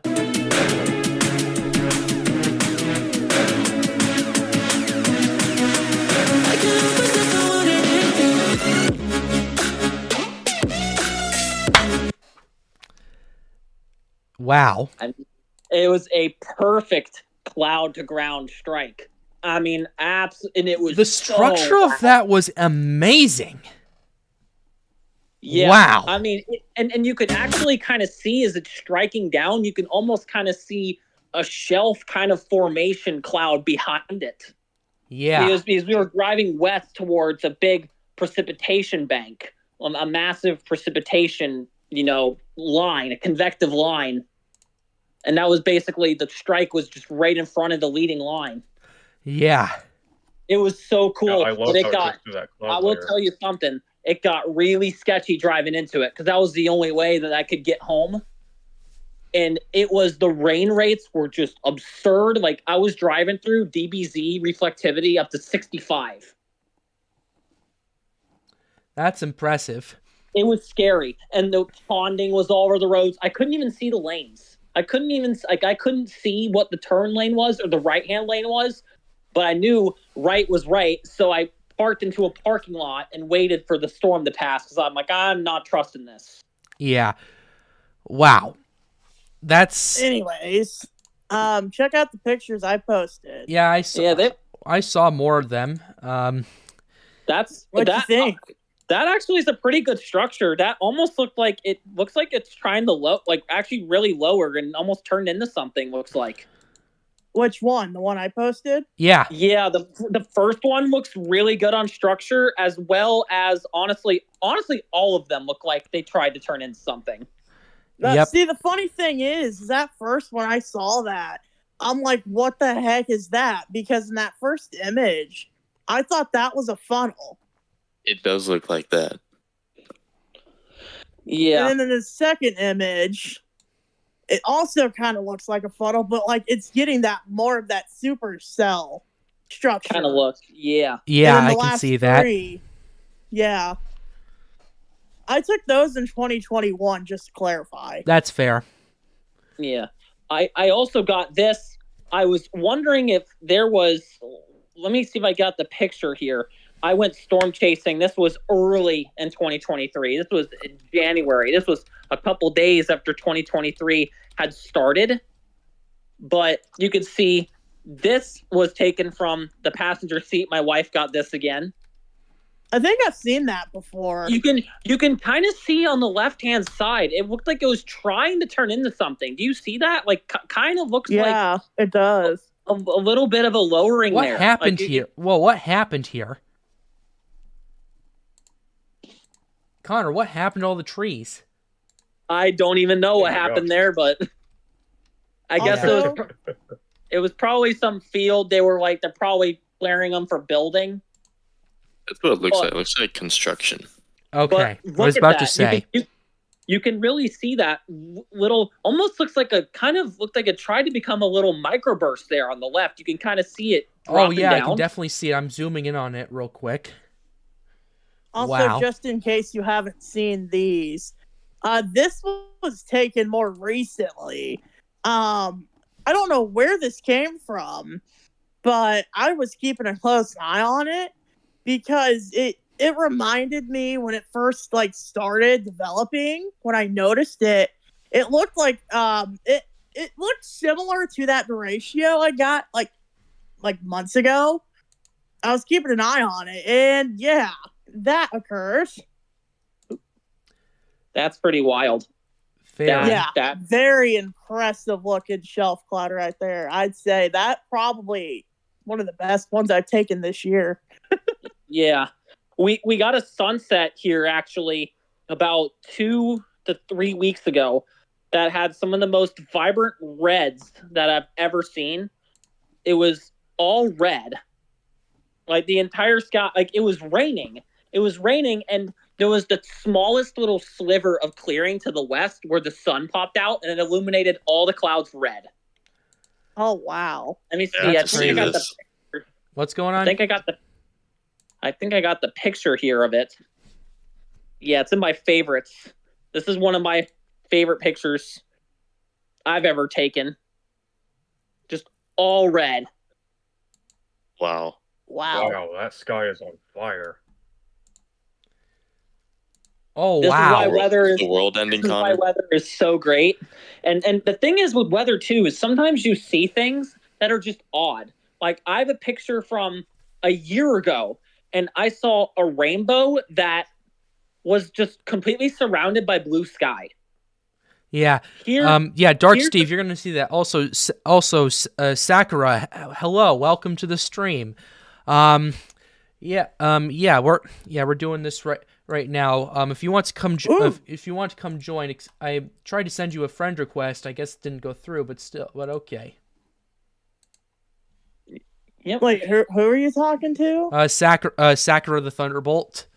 Oh, Yeah. yeah, I was gonna say she's online right now. Yep. I think she's Yeah. If you she's want, in the GC, right? no. Oh no, she's not. no. Hold up. Yeah. If you want to go ahead and bring her in. I can. Yeah. What do you guys think about that rainbow that's just completely surrounded by blue sky? And you can even see on the right-hand part, it's just all blue sky. That's the weirdest part about it. Yeah. It's insane. That's one of the weirdest. That's the only time I've ever seen one like that. Like, that's the only one. Okay, Ethan B just sent us something. This was posted on April 19th, 2023.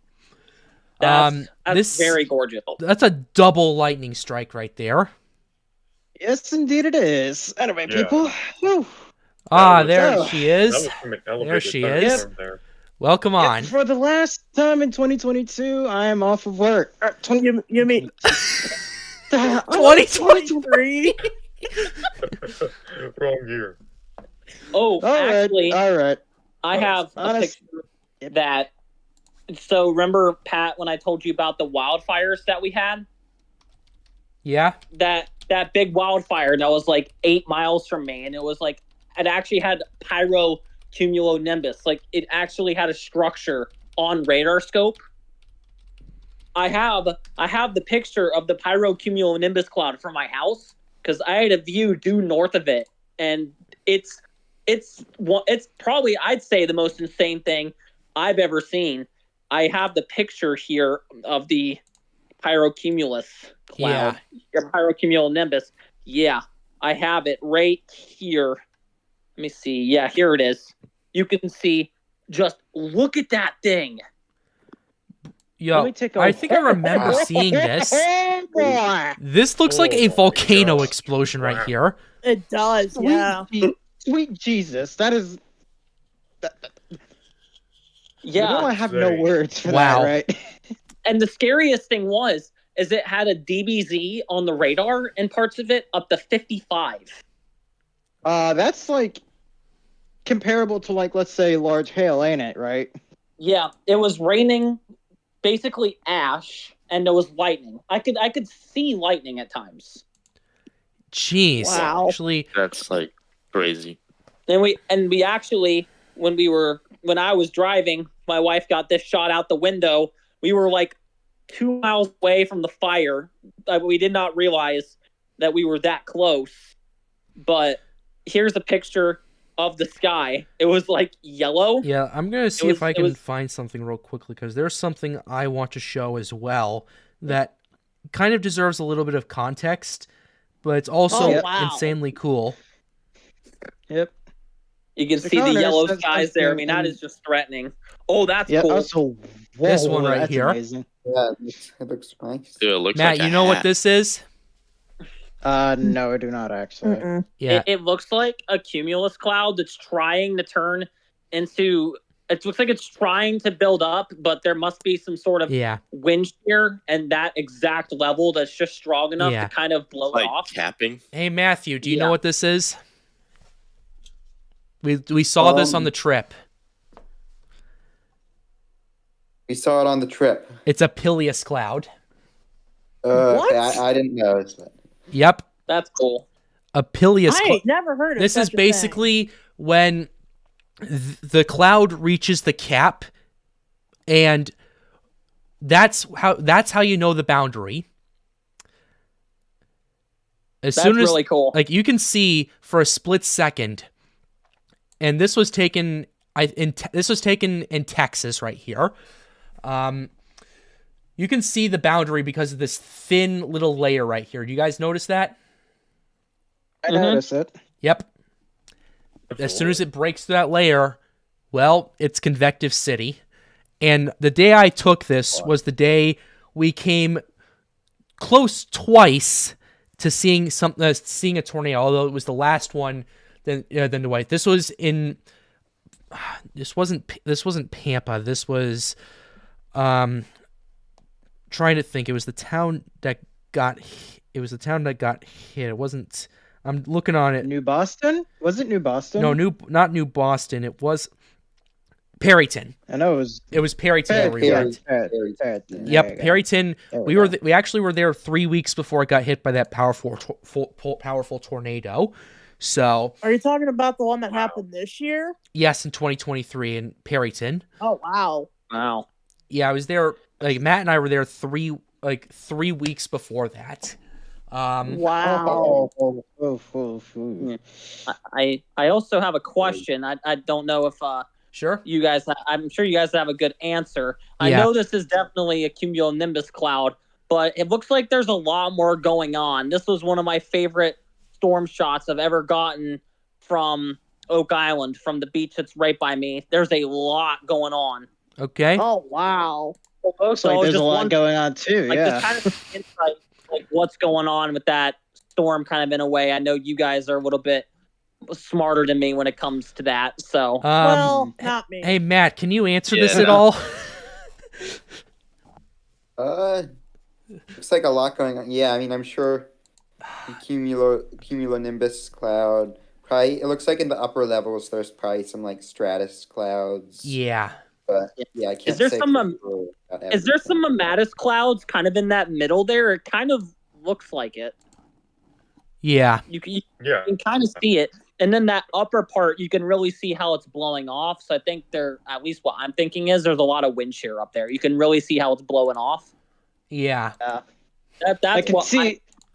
Yeah, I can see those clouds like way up at the top. Like if you see clouds like that, you can probably tell there's gonna be a wee bit of wind shear. Yeah. Take like a tropical cyclone for example. If you see on the side of like those little like small clouds just shedding off of the storm each time it spins, that's like the wind shear, I think. Yeah. That's definitely what I'm leaning towards. Also, have you guys ever seen lenticular clouds before? No, No. I don't think I have. I have. I was in the passenger seat. This was a couple years ago. This is when we were driving from California to Florida. It was on the way there. This was in Wyoming. I know it's not 2023 related, but I figured I'd show Fair. it because it's so cool. Is this a video game? Whoa. Where was Is this like this in Wyoming? this looks like a actually? 2008 video game right here. I'm being honest. It looks it's like a glitch in the system. exactly. This It was- looks like a glitch in the This was on Matrix. 80. This was on Interstate 80 Hey, Dr. west of Cheyenne. Wow. Oh, I bet. One of those. Yeah. Also, yeah, I have actually been on that part of the interstate, which is why it looks a wee bit familiar to me. Yep.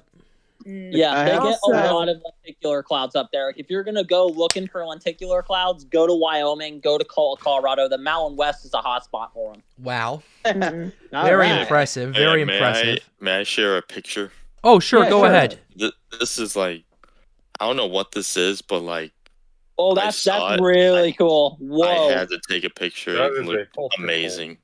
I kind of saw something similar to that the other day. Not quite that dramatic in terms of like the stuff on the bottom, but I did see the other day near my house where there was like a clean cut between, like, there was clouds and then there was blue sky, like a circle, and then clouds below it, but it was like clean cut. Hmm. Wow. So Interesting. kind of like this, except the only difference is where your circle has some clouds in it. The circle for me was all blue sky. That's the only Wow. difference. Okay. But in all seriousness, though, like, why does it look like a bunch of ice chips on in the cloud right there? I don't know. That's does. pretty cool though. I don't know, but as Kat just said, it does look pretty darn cool. Yeah, That Dark is Steve says really, it doesn't really even cool. look real. I think he was referring to this one right here, but yeah, we've spent a good 40 minutes just looking at weather pictures on this stream, bro. That's called fun. worth it. That's called worth that's it. called Storms United fun Yeah. right there.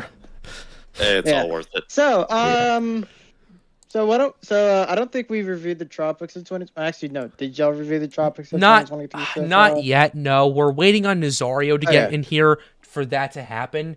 But if he's not in All here right. like the next 30 minutes, we'll go ahead and get started on that. Okay. So yeah. But one thing I will say is why is the North Atlantic more active than the West Pacific this year? I have That's no the idea. third. That's the third time in 20 years that's happened. In an El Nino year too.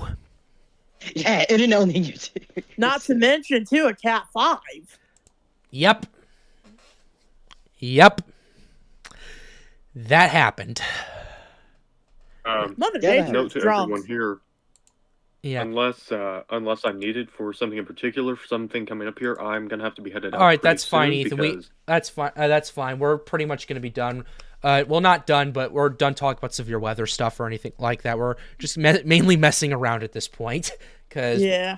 yeah. I think Yeah, I'm gonna okay. leave too. All right, gentlemen. You guys have a nice night. If I don't see you Alrighty. before 2024, Happy New Year. Dear Same guys. to you. All right. Have a great night, Absolutely. everyone. Happy New Year. Happy New And Year. thank you for having me on here. Yep, no problem. But, what the frick did I just say? No problem, man. I don't know. I didn't catch it. This is what happens when I stream for longer than like 90 minutes, all right? I start forgetting my words sometimes. Okay, Have a but happy New Year. in all seriousness, dude. have a happy New Year. I'll see you guys in 2024. Yeah, you too, man. Absolutely. You too. All right, Thank you. no problem. Okay. So, yeah, did you see the picture I just sent? This was of a really cool like contrail that like just expanded like dramatically. Yes. You can I see see that's that. pretty cool though with the feathering there. Did you Yeah. also see the picture I posted as well? Check Yeah, that out. those Yeah, we did. That's very interesting. Looks like the way on the bottom there, like how it's I could kind of see, yeah. That actually does look very interesting.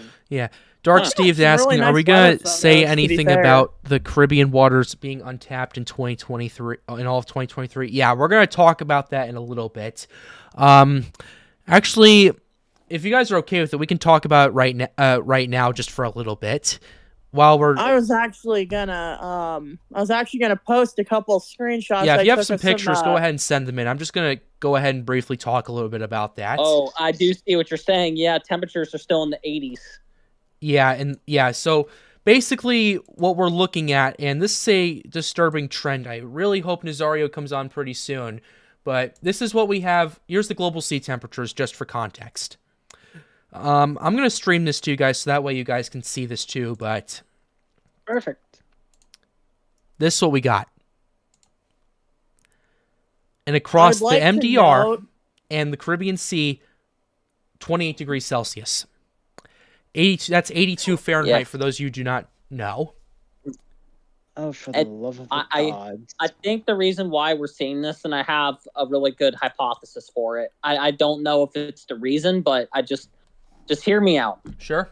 I think it's because we haven't had many, like, you know, occasionally down there in the Caribbean, you'll have at least a couple cold fronts actually push into the Caribbean and deliver some cooler air, which does drop down the temperatures a little bit in the MDR. No cold fronts have passed through there. None. So I'm thinking that might be at least a small contributing factor as to why it's so warm. Yeah, 'Cause it's the cold fronts a good haven't- theory as well, because cold fronts don't really cross the Yucatan Peninsula that often. And Yeah. when they do, they do bring some impacts for sure. But yeah, this is particularly concerning to me, primarily for three reasons right now. Number one, these waters are not cooling down. They stopped pretty much like stopped cooling down in early December. I mean, they have cooled down a little bit since then, but it's not as noticeable. It's not as fast as we were hoping it would be. In fact, I was taking a look at this chart right here.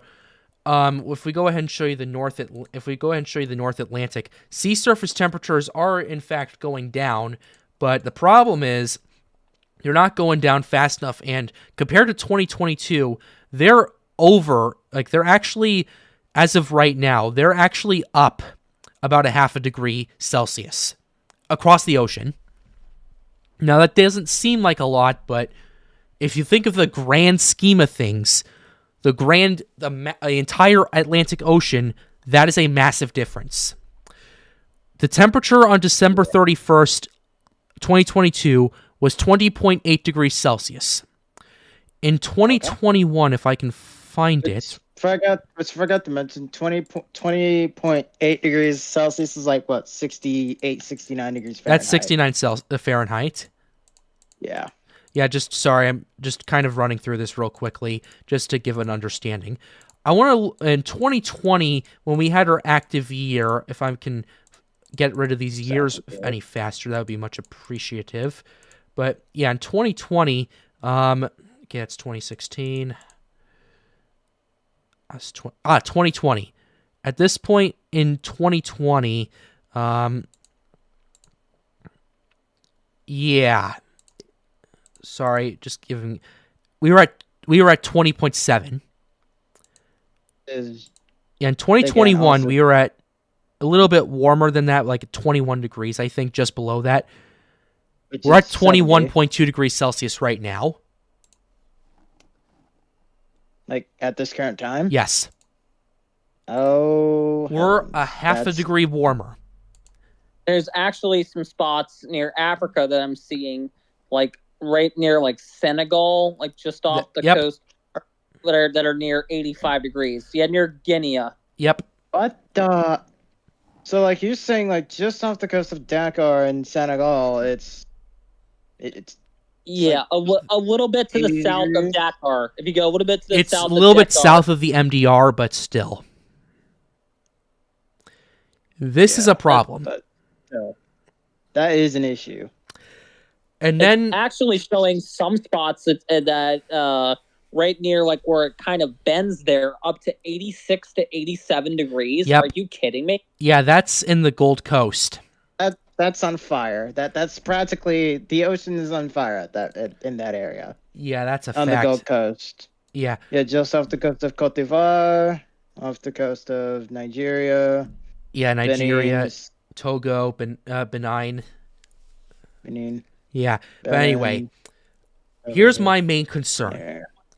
2024 is coming up, and if these waters do not cool down any further, what do you think's going to happen when springtime comes? We're going to start warming back up again. Yeah.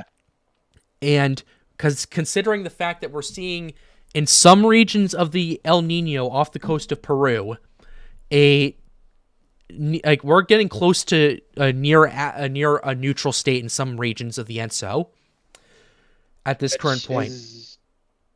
Which, for those of you who do not really follow the ENSO very much, La Nina is basically like a negative. Atlantic on fire, East Pac not so much. El Nino like is basically neutral is like and then ENSO is like everybody's practically on fire. Also, I will be real quick. That's fine. Anyway, so with a La Nina coming up, those waters are going to be not just piping up, but it's also going to decrease the shear by a considerable margin. And even though 2023 was an El Nino year, the shear was pretty weak, primarily due to the sea surface temperatures in the Atlantic Ocean just crushing the SST anomalies in the EPAC. Could someone explain how that works? Like, okay. Yeah, please do. Like SST anomalies, I guess. Like what do sea surface temperatures like? Why do El Nino years bring more shear, and why do La Nina years typically bring less shear? That kind of stuff. You don't know that El Ninos typically spawn more storms in the East Pacific, and the shear from those storms.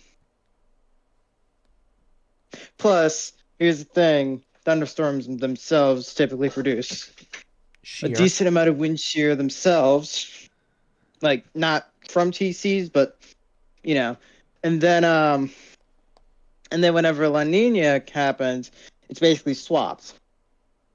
The roles are practically reversed in this case. El Nina. El Nina? I meant La Nina. Yeah. Thank you.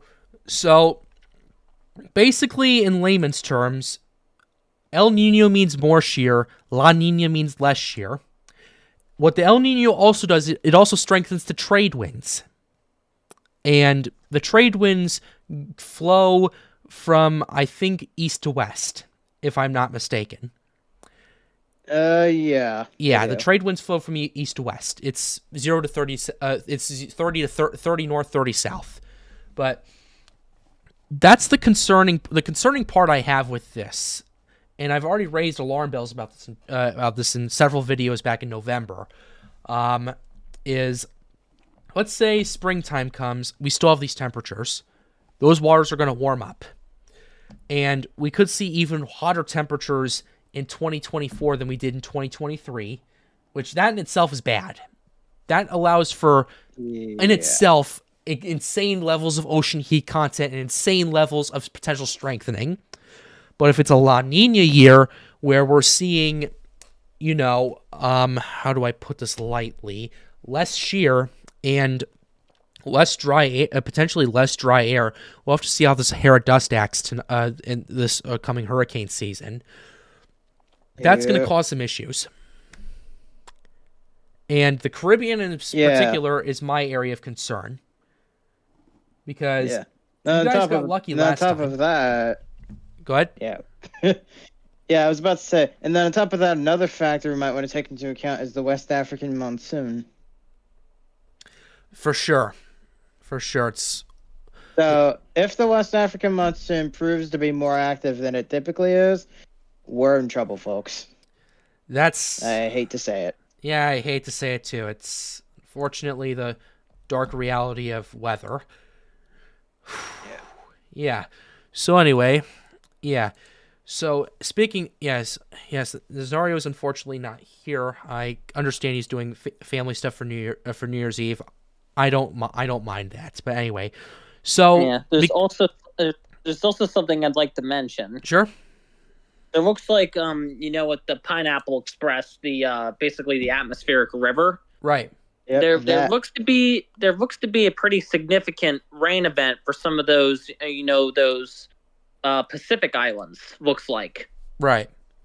For parts of Kiribati, that's one of those islands over there. That's the main island of concern. Yeah, in case you guys are wondering, Kiribati is already in the new year. Nice. And it has been since sunset.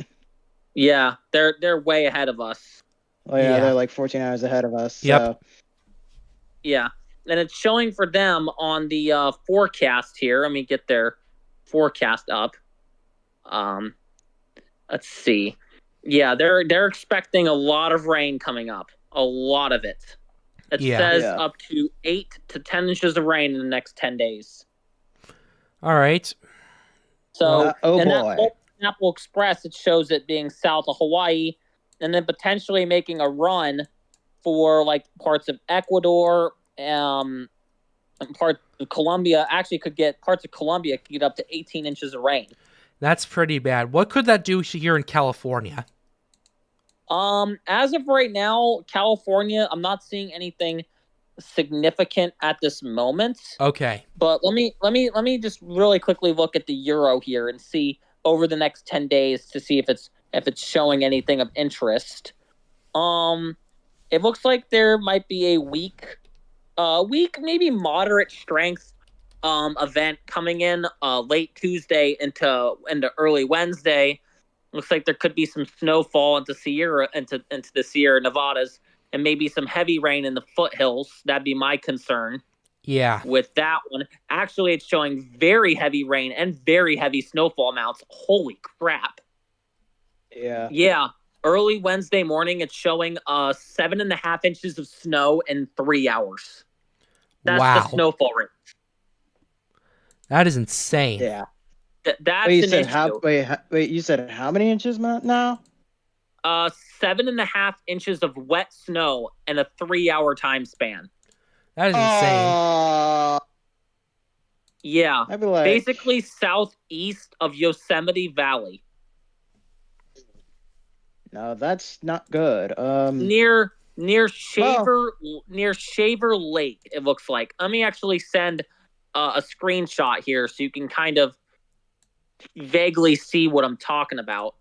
So here's... Let me send it into chat so you can see the date here, Pat. All right. 7 a.m. on Wednesday, so that'd be 4 a.m. Pacific time. You can kind of see it. I'm using the European. European? So, all right. Yeah, I should be. Let me see. Yes, the European. Yikes. The 12Z. 13 inches of snow in parts of California. Oh, dear Lord. This is more mountain. This is like the Sierra Nevada, so that has something to do with it. But there could definitely be more. And actually, if you look at the 10-day new snowfall rates, it's showing right there up to 15 to 20 inches of snow in spots. That's the Sierra Nevada, though, so that's more of a mountainous terrain, but still pretty bad. Yeah, there could be That's more. still- that's Actually, still, it's showing parts of the mountains of Oregon getting up to 2.5 to 3 feet of snow. Oh, that's not. That's That's actually quite a lot for them. It's It's not- also Hey, showing guys. the Euro. What's up? The Euro is just showing snow everywhere, as you said. You know, that stripe all the way across the country. yeah. Yep. It's showing snow in the suburbs of Phoenix. which Wait. is Time out. very weird. It's showing snow when in Phoenix? Let me see. Within the next 5 to 10 days, not in Phoenix, like in the mountains, not too far from Phoenix. Yeah, I don't see any snow in Maricopa County at all. It's mainly like, If you get north of that. closer to Globe, you can kind of. I'm gonna send you a screenshot Please so you can kind do. of see where it's at. It's, All right, not Kat was that. about.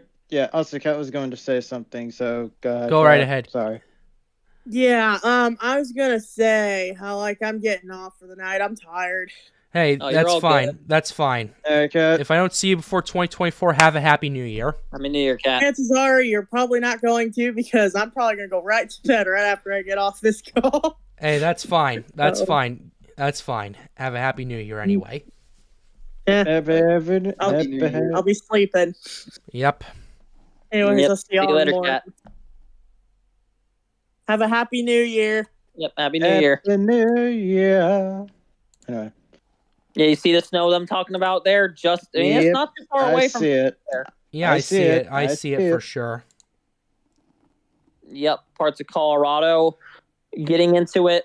Yep. Oh, these temperatures though are insane on the Euro. Oh my goodness gracious me! What? Oh, Where are the what? what? Wait. What are the temperatures? And what hour are you looking at? I'm looking at how you talked about that big cold blast after that snowstorm. Yep. On Tuesday on the 9th, it's showing temperatures as cold as negative 15 degrees in southwestern Colorado. Negative 15. And spots as cold as negative 20 in Wyoming. Wow. Let me look at something real quick. What is Wyoming's record low? Well, record They've low been way temperature? colder than that. Yeah. I know they've been way colder than that, but this is probably going to be the coldest they've been in a long time. Apologies for starting our stream, but still. Look. Hey, It's I don't still care at this freezing. point. Look, it's still bloody freezing. That's all I need to know. Oh, yeah. These models are really indicating, especially the GFS is actually indicating at cold, some really brutal cold setting up in Canada, which opens that, possibility. Is Yep. the polar vortex going to break? Because on Tuesday, the 9th, there are temperatures as cold as negative 40 degrees in Saskatchewan. Yeah, I mean that's Canada though, so still. But with the way the pattern is, with the way the system is, pulling that colder air. So I could see that colder air, like it be way colder for the eastern and central U.S. Like I could see it trend colder. So Yeah. that begs the question. Yep. That begs the question. Will that bit of the polar vortex go southeast or east or probably? It really Slight- just it depends. I mean, the question, we don't even know if it's going to break. That's if it breaks. But I'm if it just does saying, break, it'll more likely go south and southeast. Hey, I hate to burst your guys' bubble, but that's look at the fine. 12Z GFS for a second. At What the hell? 12Z What? and January 10th. My question is, what the actual hell? The frick is this? That's my question. What is Wow. that? Yeah, that's real cool. Wow. I just Yeah, that's insane.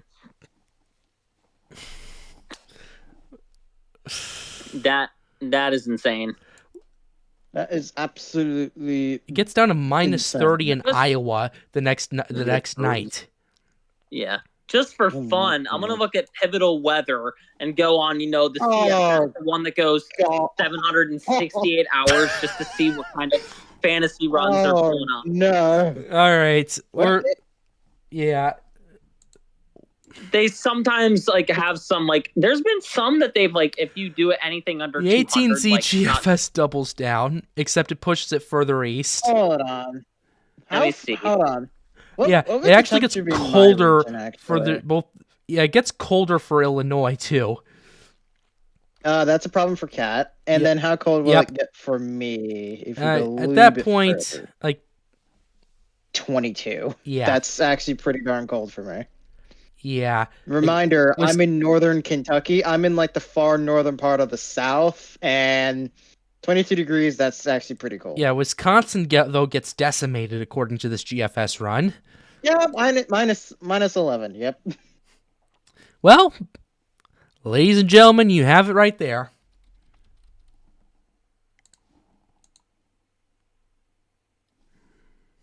Anyway, Okay, now with that being said, Connor, what did you find? So I was just looking at some of the crazy runs from pivotal weather, on the 738 or what is that, the 768 hour, just for the heck of it. And let me see what it's showing. Oh yeah, for the temperature anomalies here. They've shown some crazy stuff. I know a lot of it's just, fantasy oriented. But this one isn't too unrealistic. It's 216 hours out, it looks like. It's on Wednesday, January 10th. So it's not completely unrealistic. It's showing anomalies as cold as negative 30 degrees below average. For Oklahoma, 30 Jeez. degrees below average. oh my lord. That is insane. And then it's just randomly showing this blob 640 hours out. The temperature is 40 degrees above normal for parts of Canada. That's interesting. Yeah, it's showing the surface temperature during that. Let me see what it's showing.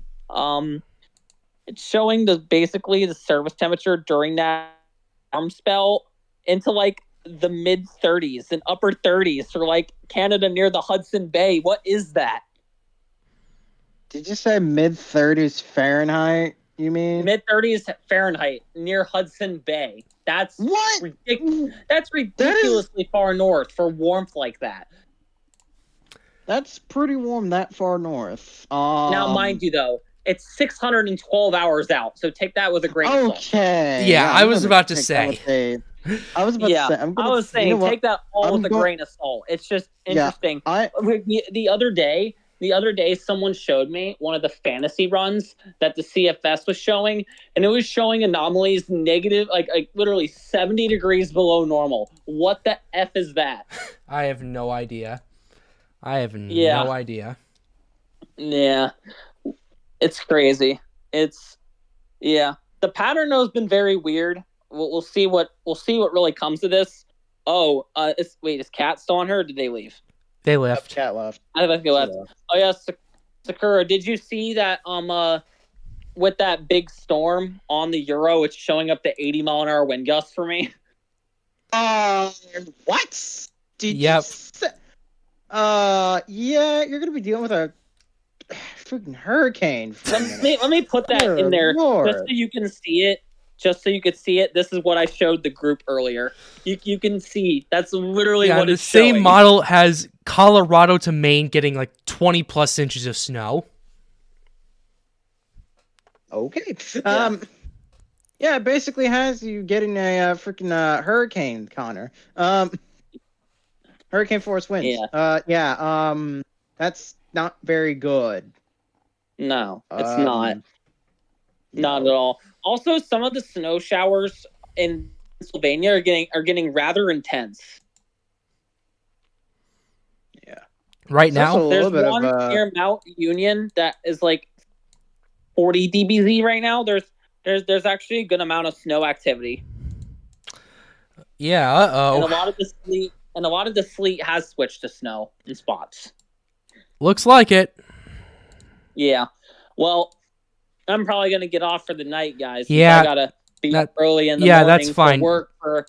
Yeah. I have to, literally crazy for work. I have to be up and I have to go to work for 2.5 hours. Like, that's a little dumb, but Yeah, that's 2.5 okay. hour shift on New Year's, yay! Let's go. All right. Well, thank you guys for having me on your stream. I really appreciate it, and I hope the rest of your stream is as successful as it was for the past couple hours. That's Hopefully the fine. rest of Thank you it's very successful. much. Have Happy New Year, Yeah. Connor. You're welcome. Yep, Happy New Year, to guys. you too, Connor. If we Happy don't New see Year. you by 11:59 p.m. Yeah. Yep, Happy New Year, guys. Bye Happy bye. New Year. Okay. Well, so all right. Wow. Well, we covered a lot in the last couple of hours. How's everybody feeling? I'm feeling pretty good. Yep, the year's almost at an end, and we basically said, all right, we're dropping the checkered flag in 2023. Yes, we are. Yes, we are. And I will Yeah. say, what a year it was. Yes. Both. Yep. Weather-wise was absolutely insane. And then you have. On top of Yep. Go ahead. then you have everything else, Yep. not political. But Yeah, but apart just from like the politics stuff, there's also been a lot of stuff in racing. yeah. For example, Max Verstappen winning his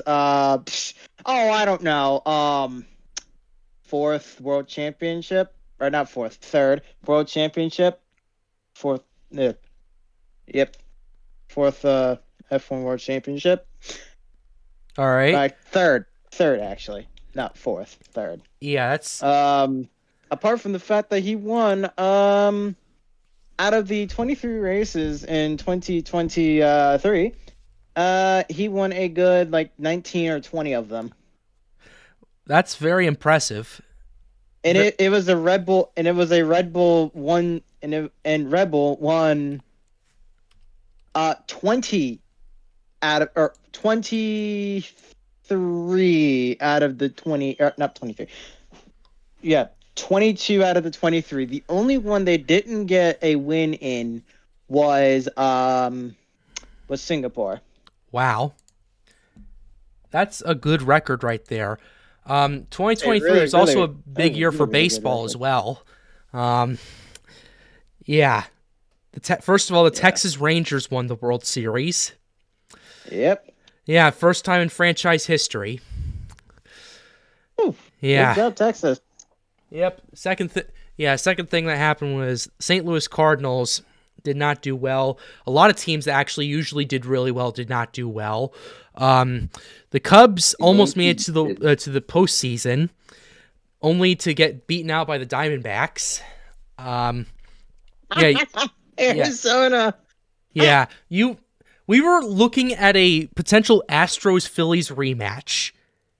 That got blown out of the water. Yeah. That got blown out of the water. Yeah, it did. Yeah, and all things considered, yeah, a lot of other stuff happened in 2023. Yep. Yeah, and also for those of you who do also like racing, it is my sad duty to report that both Gilles de Ferran and Cale Yarborough are dead. Uh-oh. Yeah. Yeah, both of them died. In case you're wondering about Gilles de Ferran died of a heart attack in his home in Florida, aged 56.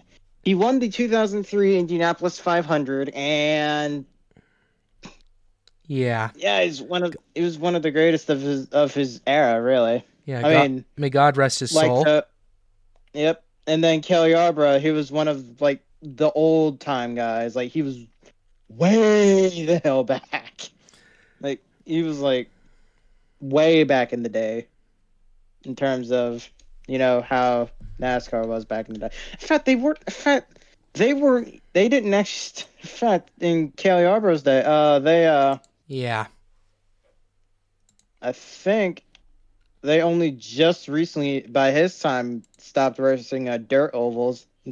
and then started using road courses and paved ovals. Yeah, that's pretty interesting right there. It's way back in his day. So yeah, that's quite a ways. That's quite a ways back as well. Yeah. May God rest their souls. Yep. Yeah, racing still lives on. Racing still lives on, and here's the thing: we haven't had a racing fatality this year. Thank the heavens. Yeah, thank God for that. Like a major a racing fatality of a competitor. Yeah. Trust me. There will be 2 races that probably will kill again in 2024. I really hope we don't see that. Honestly, I hope we don't see that. But 2 races that typically kill more: the Dakar Rally in Saudi Arabia and the Isle of Man TT in the Isle of Man. The Isle of Man TT, for those of you who do not know, basically goes like you're taking a lap around the Isle of Man, try not to get yourself killed. That sums it up. Yeah, that practically sums it up. And then the Dakar Rally. Now, here's the thing: I don't know why they call it the Dakar Rally, because it literally ran. Because it doesn't even run in Europe and Africa anymore. In fact, it actually hasn't in about. Where does it run? Like Saudi Arabia. Oh, interesting. In fact, here's the thing: it ran. So typically, it would run from Paris in France, through Algeria, through Niger, Mali, Mauritania, into Senegal. But because of random problems in 2007, I think many of us know what that are. Guess what? They canceled it in 2008, and they moved it to South America for 2009 afterwards until 2019. Well, that sucks. Where 2019 was like, all right, do we want to keep it here in South America, or do we want to move it somewhere else? They decided to move it somewhere else, and where better than Saudi Arabia.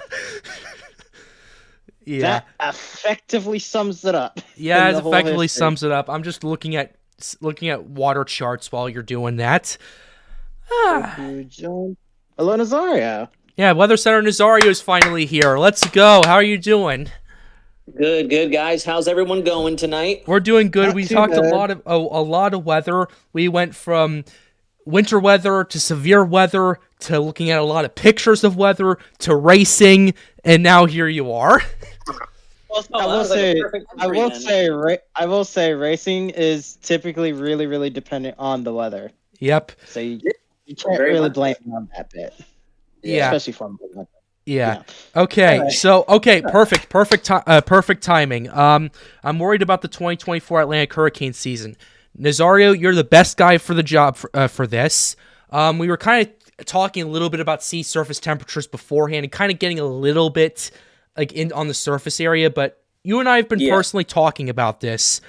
What do you think? What's your concerns about going into next year about this? So my main concern, truthfully, is going to be the general public not giving it enough attention. I think that as a weather community, for us enthusiasts, whether it be degree meteorologists, official sources or not, we need to be having these conversations on a routine basis, whether it be, I don't know, at the very minimum, month to month, up until the fateful arrival of June 1st, because I truthfully want to say that there were a lot of lessons that were ignored from this previous hurricane season that I think we could have used to tailor our upcoming forecasts, not only for 2024, but I do believe even into 25 and potentially even the 2026 hurricane season. I know that may seem a little bit outlandish, reaching as far as 2 years down the road, but just looking at the trends and looking at the way, for example, our oceans have been behaving for the last 10, 20, even some odd 30 years, it goes without saying that we are continuing to see incremental increases not only in our sea surface temperatures, but with all this deep ocean heat content, which we know truly is the killer for these storms. You know, that'll make or break a system. We can have very good sea surface temps, but if there really isn't a whole lot of energy in those oceans to really feed and thrive of these vertically stacked warm core features, you know, we're only going to see so much intensification. And what my biggest concern is if we continue to see erroneous temperatures like we saw with 2023 without our El Nino helping to cap off a lot of the more close proximity source regions like the Gulf of Mexico or the Caribbean, we could possibly have a lot more of a deadly trend of major hurricane landfalls on not only a repetitive basis, but in the blink of an eye, just like we learned, unfortunately, with Hurricane Otis last year. It is not outlandish to imagine that we would have more scenarios like that panning out. God forbid on such short notice.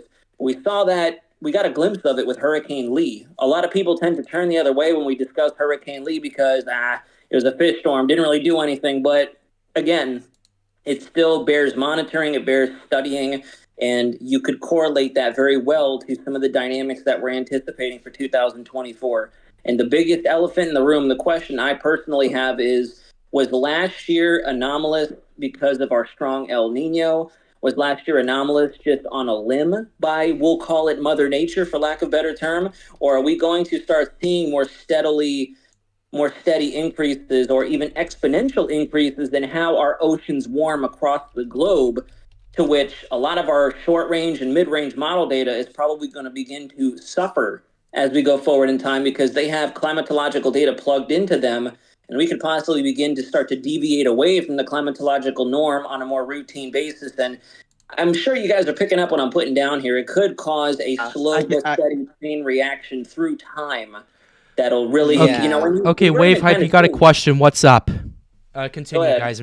Continue, guys. Just go ahead. I'm just waiting for it to pop up.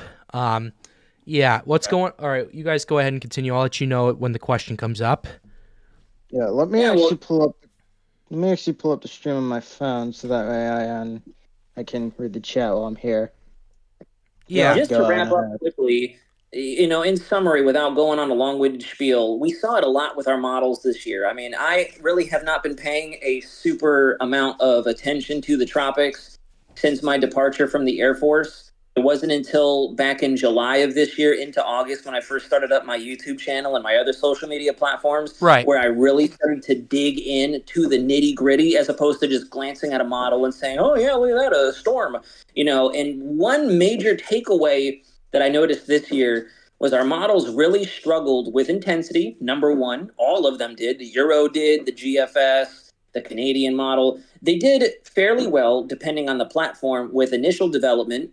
But even then, it got to the point where track was very heavily dictated by all the different semi-permanent pressure systems that are obviously dictated by what our ocean currents and our ocean temperatures are doing. And I noticed there were a lot of instances where our models flat out let us down because they just could not get a handle on initial development and then the intensification of some of these systems. Yep, one of those was Otis. We actually have a question. Why do El Nino phases last less than a year? They don't always do that. This is a very... and I know this is going to be like a pretty extreme example. Take 96 to 1990... No, 1997 and 1998. That lasted like that whole winter. Or 2014 to 2016, where 2015 was, of course, the peak of said El Nino. Yeah. Like, they usually last like 2 to 3 years. This is lasting, from what I'm seeing, less than a year. Like, this is happening alarmingly fast. And Nazario, I know you can probably talk more about this, but like, this was a strong El Nino, and already we're seeing signs of it collapsing. Yes.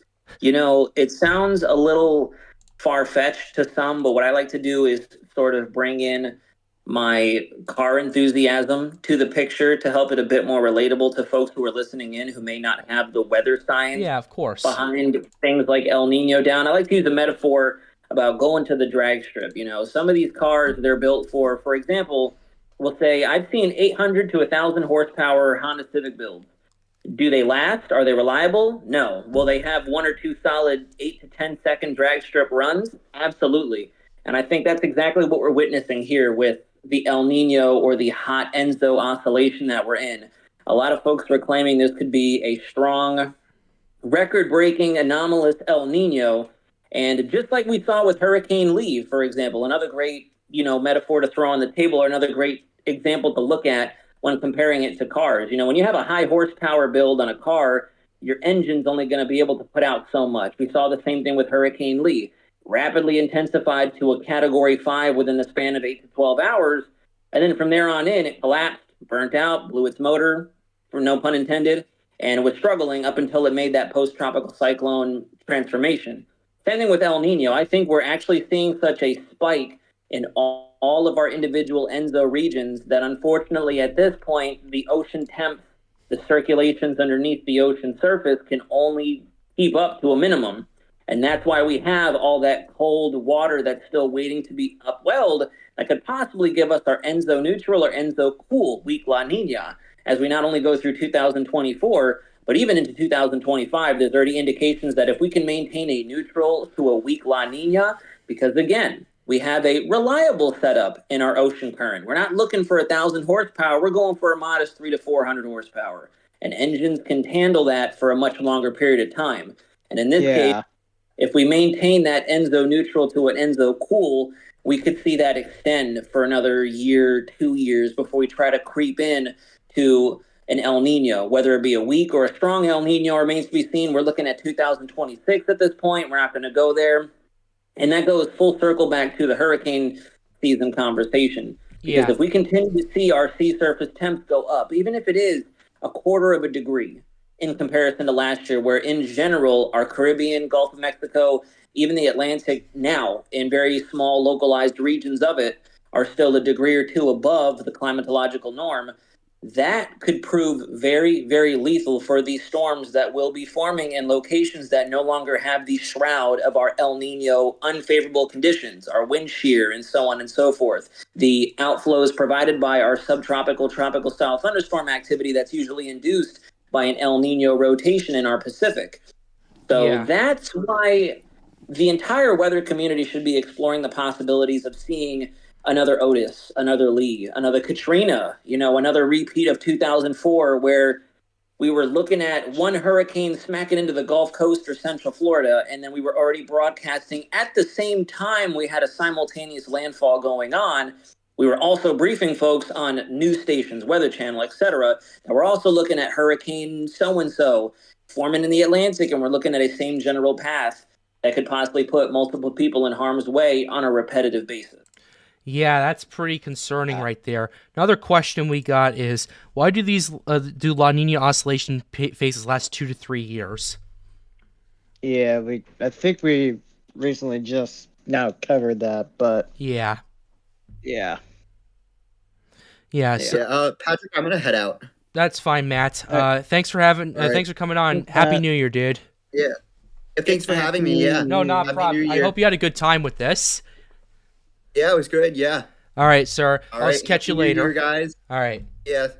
See you next year. All right. See you next year. See you next year. All right. Bye. Bye. Okay. All right. So, yeah. All right. So, Nazario, since we're talking about hurricane season, what do you think is going to be what do you think potentially could be happening next year? Like, what could we see, like storms going on in like or could we see like more storms happening than last year, or about the same? Like, what do you think about this? Obviously, so the exact number is going to be very difficult to pinpoint. Obviously, it's early to say, but I was just just generally. My very, very rough preliminary forecast, especially if we do see this El Nino completely drop off by the time we roll into spring, because that's what I'm truly monitoring here in the Weather Center, not to try to sound like, whatever. But anyways, that's what I've been looking at on a consistent basis. Is it looks like our time frame to really begin to see El Nino make the transition towards a neutral phase throughout all of our regions is likely to transpire between the end of February and through to April. And so I think as we go through January, if we start to see more of the 1 and 2 and eventually the 3 and 4, which is what everyone usually uses to speculate hurricane seasons, the rotation of our oscillating indexes and so on. If we start to see even the most minuscule of steady declines in those hot indexes, I think that already is very telling, and we should begin to roll out the red carpet for as many preliminary tropical season forecasts as we want, especially if we don't continue to see sea surface and ocean heat content temperatures scale down like a lot of folks were predicting. Because a lot of folks out there, as we were rolling through October and November, were crying wolf. They kept on mentioning to everybody, stop, stop, stop. We're going to cool off. We're going to be down into cold temperatures again. And, as we mentioned previous live stream not too long ago, we still have temperatures out there in the Caribbean that could very easily support tropical cyclogenesis. We're just not in the season for it. So there's nothing else that's favorable minus the water. Okay. You take away those limitations and that becomes a big problem. All right, so time out for a second. The TSR put out their first official forecast about 20 days ago. The Tropical Storm Risk, their website they just did. Their preliminary forecast for right now is 20 named storms, 9 hurricanes, and 4 majors. About the same as what we scored this year. Yep. Their first forecast last year was 13, 6, and 3. Now, they're really bumping the numbers up. I don't know what's going to happen or what's not going to happen, but we were expecting this to be a bust year, and we all know what happened.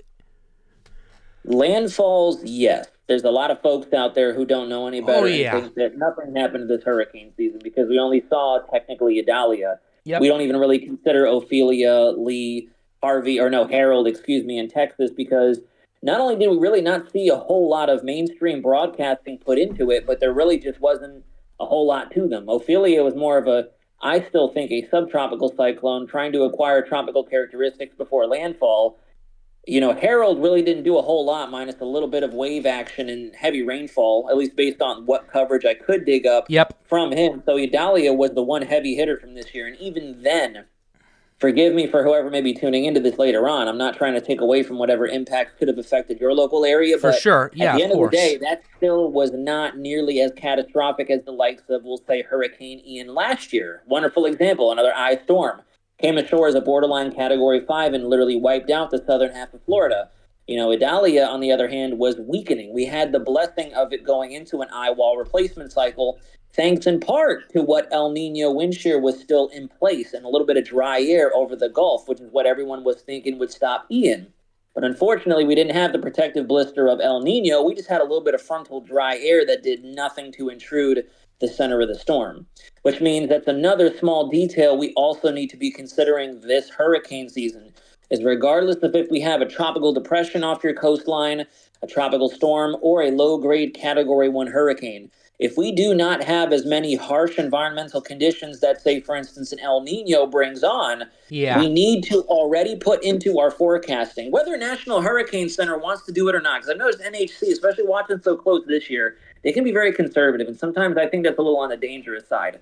So I would honestly err on the side of, if we're preparing for a landfalling cyclone with nothing significant in its path in terms of wind shear to deter its vertical stack, cold water, dry air, you name it, anything that's going to kind of derail it from just furthering and further intensifying, whether it be rapid intensification or not, every single one of us in the weather community should broadcast wherever it is.